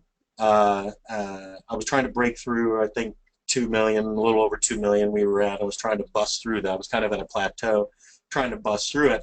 And it was interesting because there were Brian Johnson. I met him there. Brian Johnson, who's an amazingly smart guy who knows more about PPC than I ever will, and he's my go-to guy for that for sure. But but we were at this event, and I was had my laptop up, and I was showing Jeff, you know, what kind of business I had and how much we were doing every month. And while we're at the event, I got an email right in the middle of the mastermind, and it was a small mastermind. There was what, 5 or 6 of us, Jeff? Right. Yep. Yeah. And right in the middle of it, I went, and I just paused because I was showing Jeff what was up, and I got this email, and it basically said, "We have shut off your listing." All of them, actually, all the listings for the essential oils. We've shut off your listings. You know, and then of course it's the seller performance team saying you need to email us, do this, do that, and basically what they were saying was we no longer want to do this in FBA. We consider this product blah blah blah, and whatever. And they took $1.5 million worth of very profitable revenue away from me. And at that time, I was really chasing niches hard. I had several really good niches that I had a lot of products in, and we were very successful at that with really good margins. And that hurt. That was a lot of business. My company wasn't as diverse at the time. We were still really early stage. I'll say we're still early stage. I don't, you know, we haven't made it. I'm kind of the paranoid survive kind of guy, so we'll never really ever be there in my mind. But at that point, we were fragile, and $1.5 million hurt, and they took that away in an email, and it was very niche specific, and that made me rethink my business. And that was October 31st, and last year, the following year, was last year, right? That was not this October, not last October, but it was. The October before that is when that happened. And so that last quarter was affected really badly because of it, and it really made me rethink of how I was going to do the business and what it was going to take to scale. And I changed my business methodology at that point, realizing that we had the power of Amazon, and also realizing that we don't have a brand.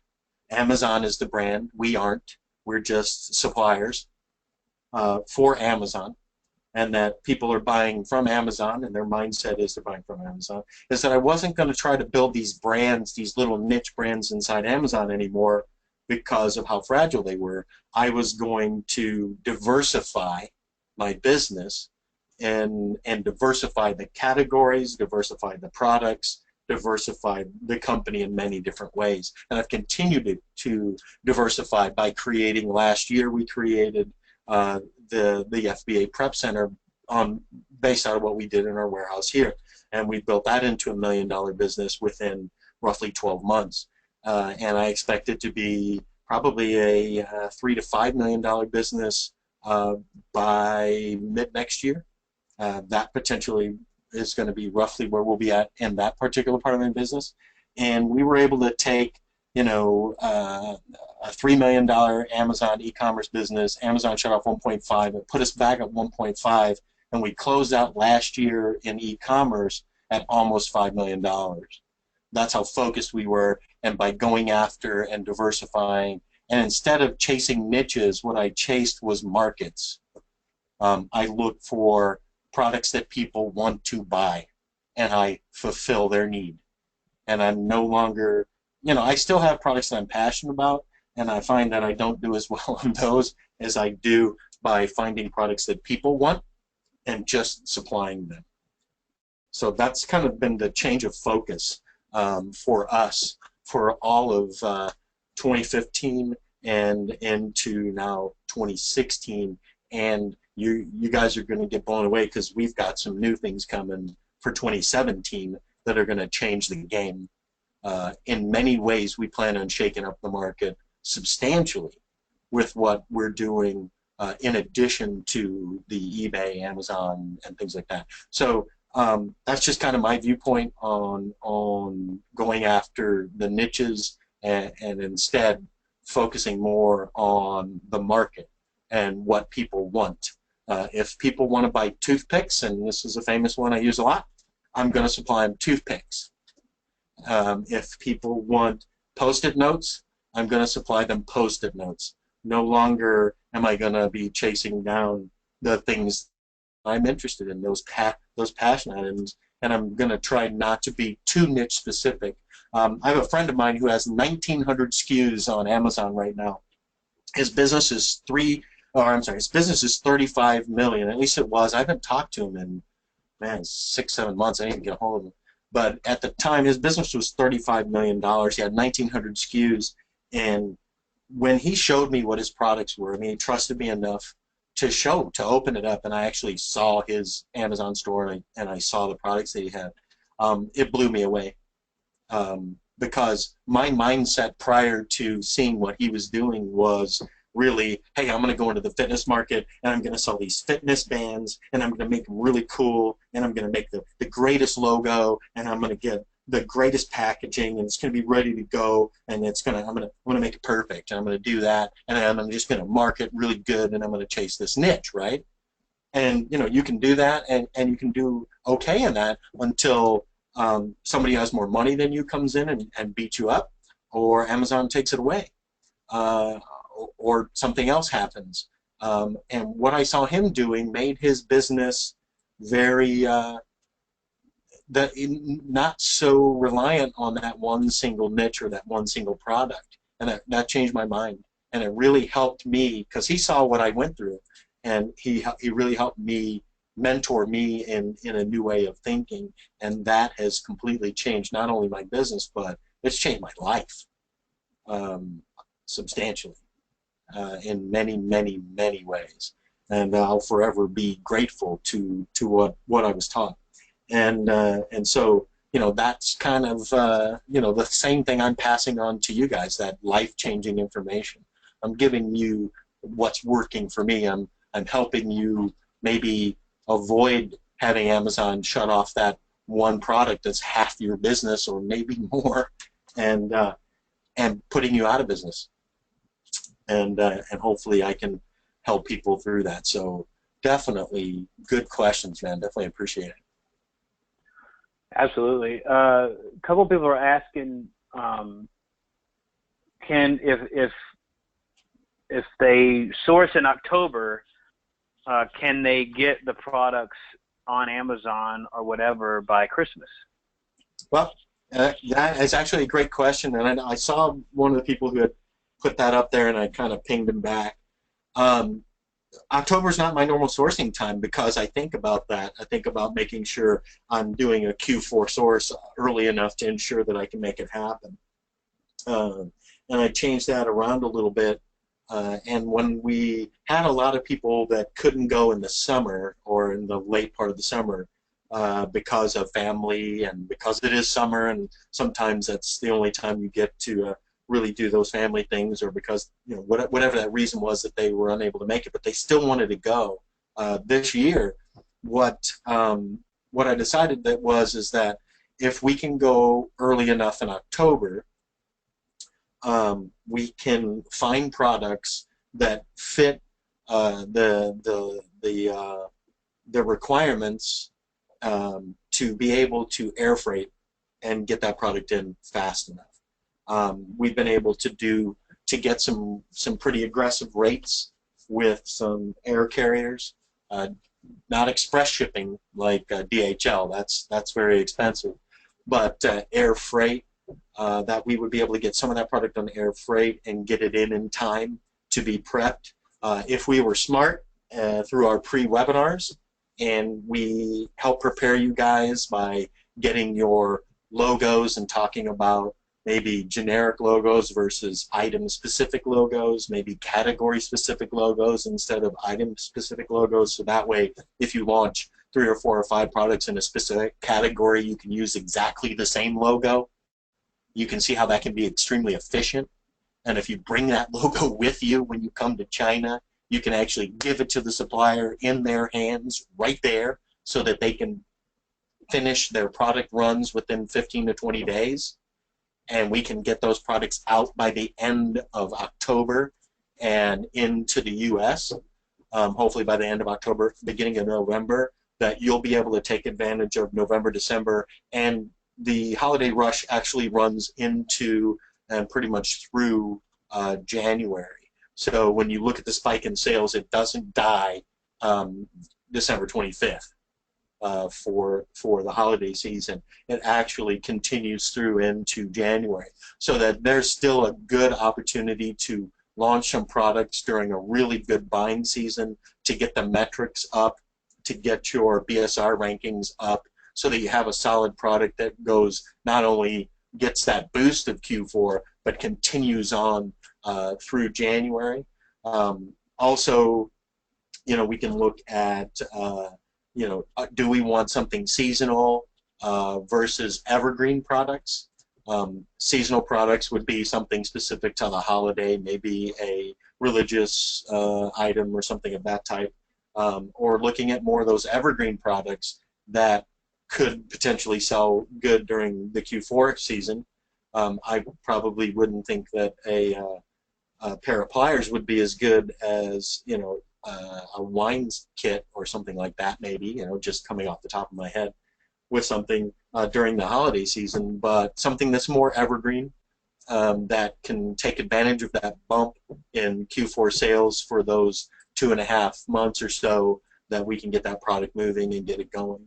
And if we stick with that light and small, we can definitely get air freight and at least get a good portion of them to launch early enough in Q4 to take advantage of it, but still also not say that you don't want to launch products after Q4 or launch products in November or something like that, because I haven't seen any data that says that you're going to do any worse launching any later, because you're still going to get the benefits of the sales. I mean, we got people who launched in March and their products are doing good. We got people who launched in April and May, and we launch products pretty much every month and see them continually selling.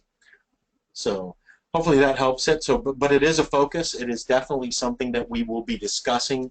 It is something that we'll talk about, and it's definitely something that I want to make sure that people are thinking about when they're looking around, so that if it's your business, not mine, but if you decide that that's important for you, then you know, we want to make sure that we're all thinking about that. And, you know, finding the products is not the problem.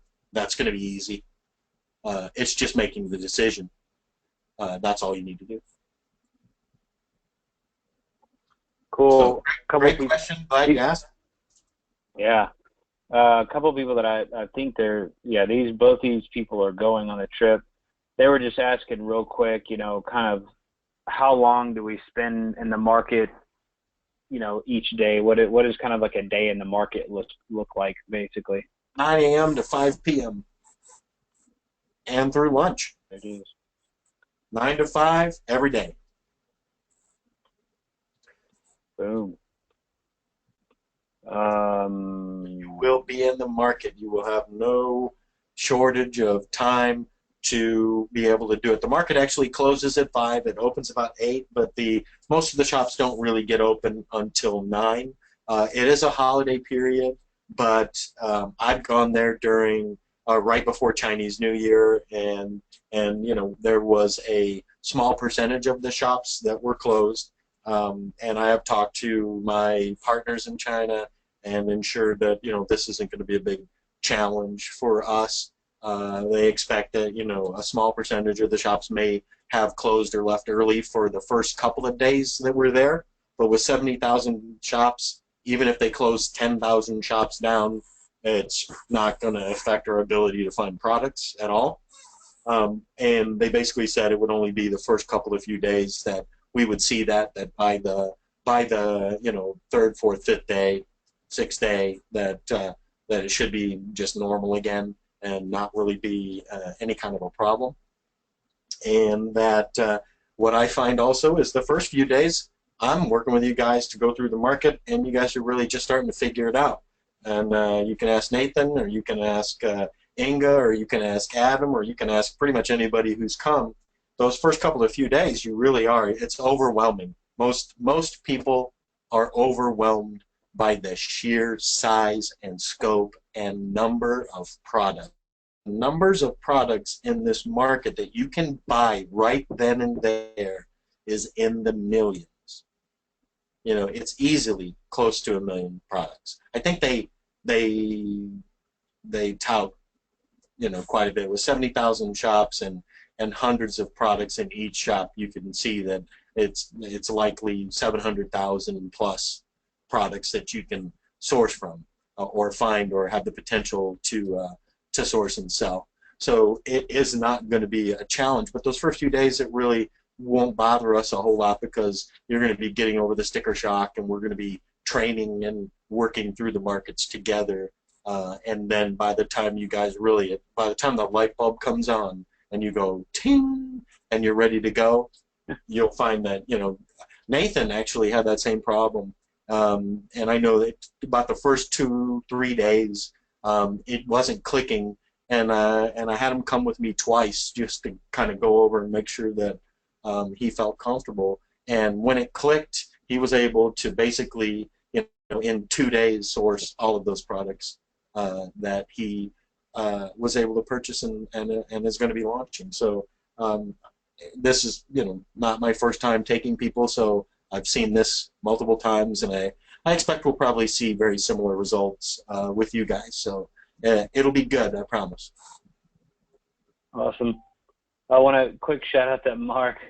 Mark was asking you earlier about like some of the, you know, like costs, things like that, and he says it looks like we are the answer to his prayers. So appreciate the kudos, Mark. Would love to have you be a part of the family and things like that. Here's an interesting one. This is looks like a live. Glad to hear you're praying. Yeah, exactly. Yeah, we are praying men over here. Here's an interesting one, Alan. This actually just happened to Frank. 5 minutes ago, I got a request from a customer for an MSDS material safety data sheet. Material data sheet, yes, I'm familiar. Yeah. Any advice on how to get that in the U.S.? The product is from a China supplier I know very little about. You should contact that supplier. If they're a true manufacturer, they're going to be able to supply you with the material data sheet. then once you get that material data sheet, you should be able to fulfill that. Hopefully, they're able to supply that for you. But I would work directly with your supplier, let them know that you need that MSDF material data sheet. They should know what you're asking for and talk about. And that's one of the things we definitely do talk about. Luckily, we have a lot of experience dealing with the requirements of the government in the United States, at least. I won't say that we have a lot of experience in dealing with the governments of other countries in the material requests that are mandatory whenever you're importing goods. So, but that shouldn't be an issue. You should be able to get it from them, and that's where I would start. If you have any additional problems with that, don't hesitate to ping me in the Facebook group. Just give me a ping, and maybe I can get one of my people to help take a look. But I would start there first, please, and then if something's happening that's that isn't helping you move forwards, you can send me the information that they provide you or whatever it is they're doing. A lot of times the biggest problem is just the communication gap. We read Westerners, people who are native in English. Our thoughts and the way we read is from right to left, and then top to bottom, right? So we start on the right and we read to the left. If the Chinese is vertical, not horizontal, and it's from left to right. And so their thoughts and their thinking and their mind is native Chinese, and a lot of times they'll do literal translations that will get confused, or they'll take you literally, or to them we talk backwards, we think backwards, and I find that a lot of times it's just the communication, and we have to just think of ways to restate the same thing in a different way that helps them to understand it, because once they understand it, then generally they're more than willing to be helpful, as long as we're respectful and understand that you get more with honey than you do with vinegar. But that a lot of times, most of the time, the most frustrating part is just the putting together the communications to help them understand what it is you need to do good, so that you can keep buying and build a big business with them, because that's what they want too. So hopefully that helps, but that's where I would start. Cool. Sergey, I guess that's how you say it. Sergey, he's thinking he's going to get a $20,000 loan now to go on the trip, but he has to convince his wife. Well, Sergey, I would talk to Nathan about that, because Nathan, you heard Nathan share it. He convinced his wife, and I'm sure his wife is pretty excited now. Matthew, why, when chatting with supplier, once you mention that you want to add a logo to the item, the price jumps dramatically? Well, I mean, there are additional costs to change the way they manufacture. So think of it like this. They're manufacturing a widget, right? This blue widget. And so they have all the blue paint, and they have the machines and the dyes to make that blue widget. And then you come in and you say, hey, I want this widget, but I want it with stripes. And so now they have to invest time, people, and money into getting, the machinery retooled, or getting a silk screen machine, or dye thermal sublimation, or whatever process it is they're going to use to do that done. And it changes their process, and now they got to train their employees to do it a little bit differently for your run. It slows them down, and it ends up costing a little bit more money. And that's generally why when you start customizing things, your MOQs get a little bit higher, and your costs go up. Now, we see that more dealing with Alibaba than we do in the market if it's a simple thing like putting a logo on it. There are quite a few suppliers that are already geared to be able to handle engraving or silk screening or things like that, because they already do it. And so it may be a really small setup fee, but I've bought so many products where the price didn't even change when I asked them if they would put a logo on it. Same thing if you end up doing, custom packaging. The price is going to change there because now they generally probably aren't the manufacturer of the packaging. They're the manufacturer of the product that goes inside the package. They got to go outside to another company, get that company to make the package, get that packaging delivered to their factory, and then, put the product that they normally manufacture inside this new different packaging that's different from what they normally deal with. The MOQs change, all that kind of stuff. So when you start customizing, you start changing your MOQs. That's why I go through that poor man's private label process, because then I can stick with lower MOQs, launch products faster, find the ones that are going to do well and sell enough so that when I make those reorders, I can order at those MOQs, I can have that customization done, and it really doesn't affect me because I'm already selling the product and I'm already making a profit from it. And so it's not about, gee, is this product going to be any good when I have to buy 3,000 to customize it. It's, hey, I know this product is going to be good, and I want to buy 3,000, and oh yeah, I also want to make it better because then customers are happier, and we sell even more. So that's kind of the thought process in the iterative improvement of products, or what agile product development, which is kind of like agile programming. It's that same methodology.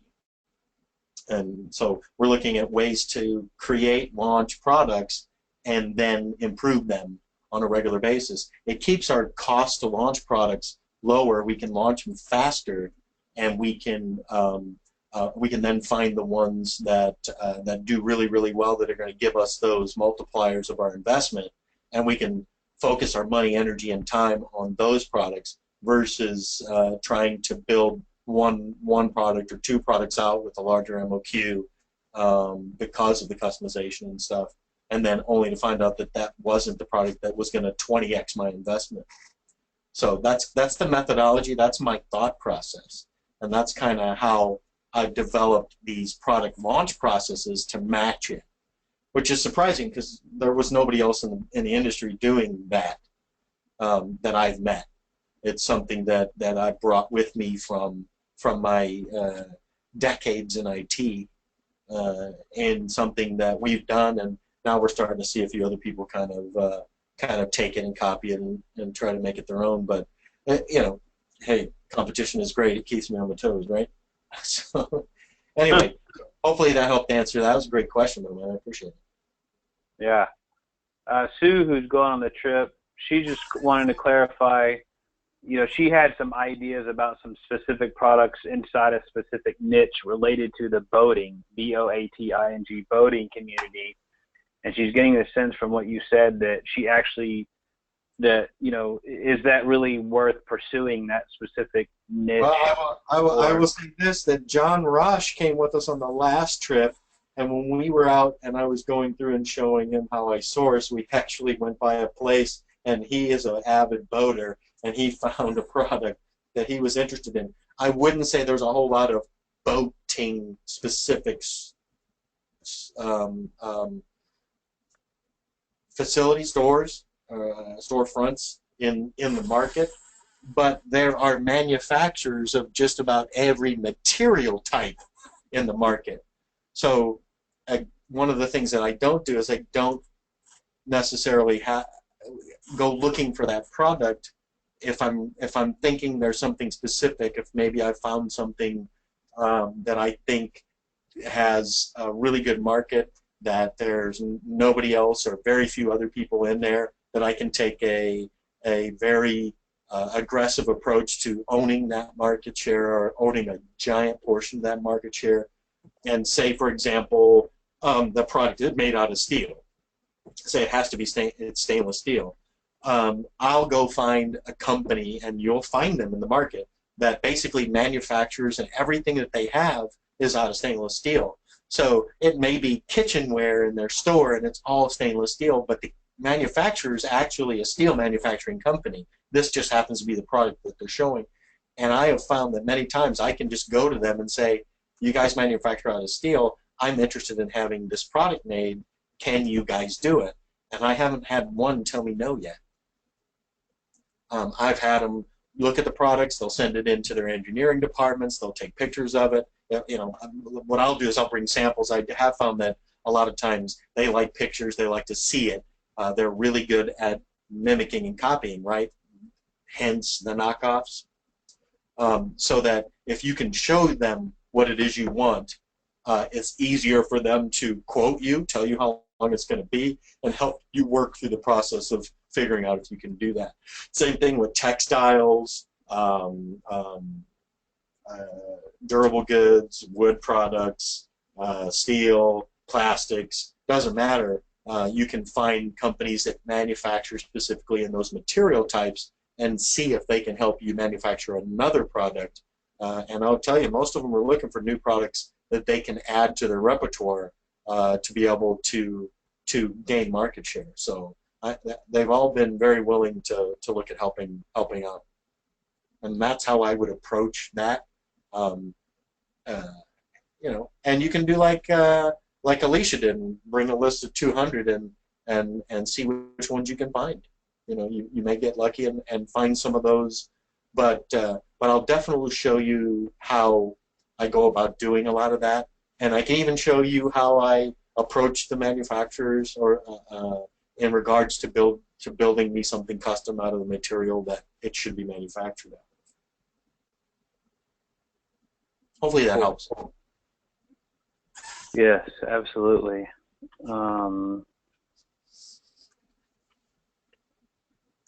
Cool. Oh, and you know, Sue, you were just talking about that, and Sue was talking about, you were talking about John. John's going on the next trip, so. Okay, John. Yeah, so there you go. John, who was on that trip, is coming again for a couple of reasons, but I don't think he spent his budget on the first one. But he's coming again, so you guys will be able to meet John at the trip, because he'll be there again. We got a lot of people who repeat and who come again.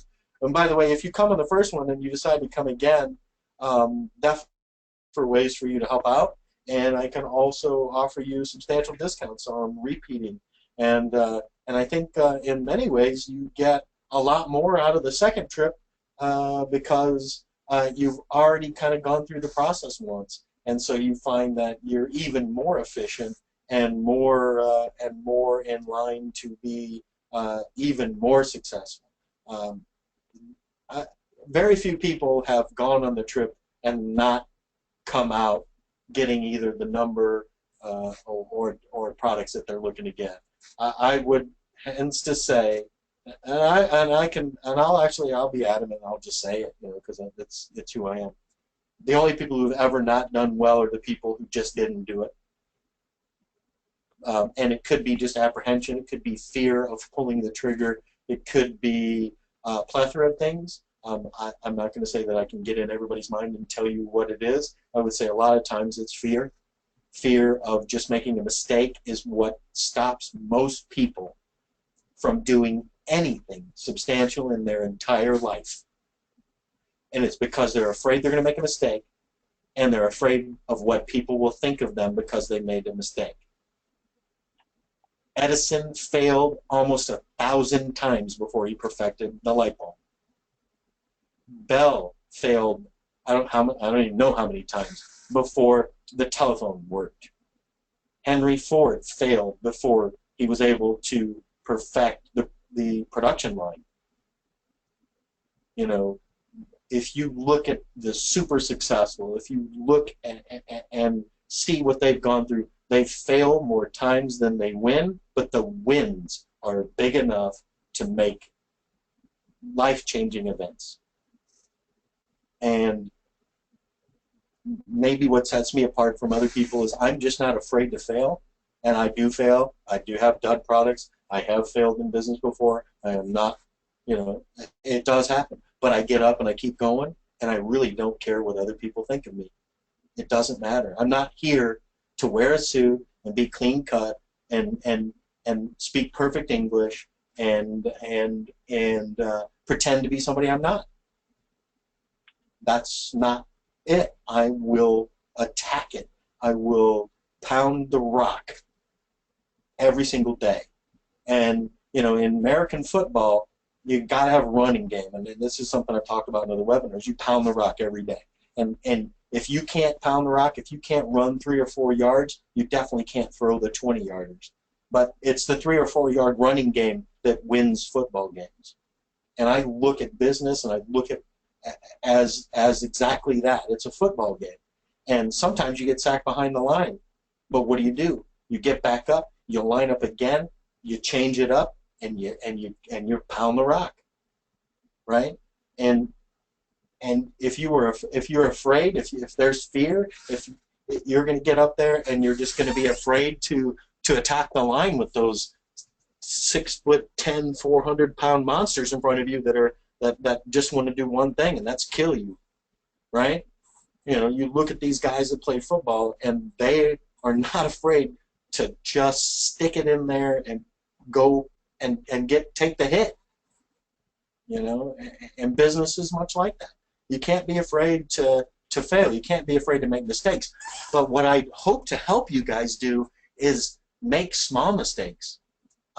Fail often, but fail forwards is something that I've said many times.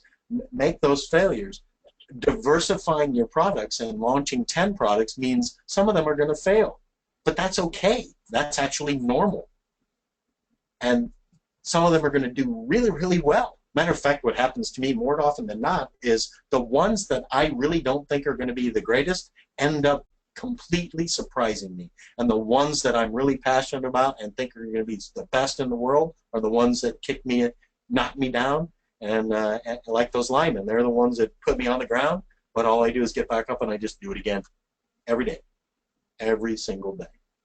And so, hopefully you guys come with me and you kind of, you get an opportunity to learn a little bit of that, and hopefully I can help make you not be afraid, because you can see just a regular guy and who's just not afraid to fail and has a good set of processes and a good methodology that has worked for years and years and years, not months, not days, but years and years and years in multiple businesses.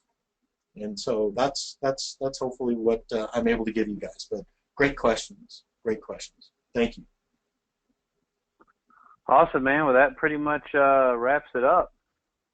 Well, my friend, another epic webinar with multiple, well, I don't even know how long the Q&A was, but you guys asked really good questions. For those of you that were on the trip with us before, man, we appreciate you. Again, welcome to the family, the GDW family. We really are a family, and we really do care about you being successful. And we're going to work our tails off to help you get there. For those of you that aren't part of the family, we hope that you become part of the family, and we hope that the information that you got out of the webinar and listening to some of the guys that went on the trips with us helps you to see that you can do it too, and helps you see that GDW is different. I joke around, but I'm the anti-guru in many ways. I don't want to be considered this great guru and pretend to be more than I am, but I'm always going to try to help. And I'm just going to give you the benefit of the experience that I have and that I've learned over a period of time. And we'll help you guys move forwards. Thank you for your time. For those of you that are coming, man, it's going to be exciting, and I can't wait to meet you in person and shake your hand and give you a big hug and welcome you to the family. So, Jeff, my friend, as always, I'm going to hand it off to you to close it out. You guys, we appreciate you and have a great night. Yes, sir. Well, I think I speak for everybody on here. Thank you as well, Alan, for always giving the time and the effort and giving yourself to everybody and helping everyone as much as you can. And I will second what Alan said. Thank you all for taking your time on your night, on your day, whatever. And we look forward to seeing all of you that are coming on the trip, and all of you that are not coming. Hopefully you will make that choice and join us. on one of these on the upcoming trip, and we will talk to you again really soon. We'll see you in the group. We'll see you on the website. We'll see you on Twitter and everywhere else. We'll see you. Appreciate your engagement. Very much gratitude goes out to you. Take care, and we'll talk to you again really soon. Bye-bye, everybody. Bye-bye.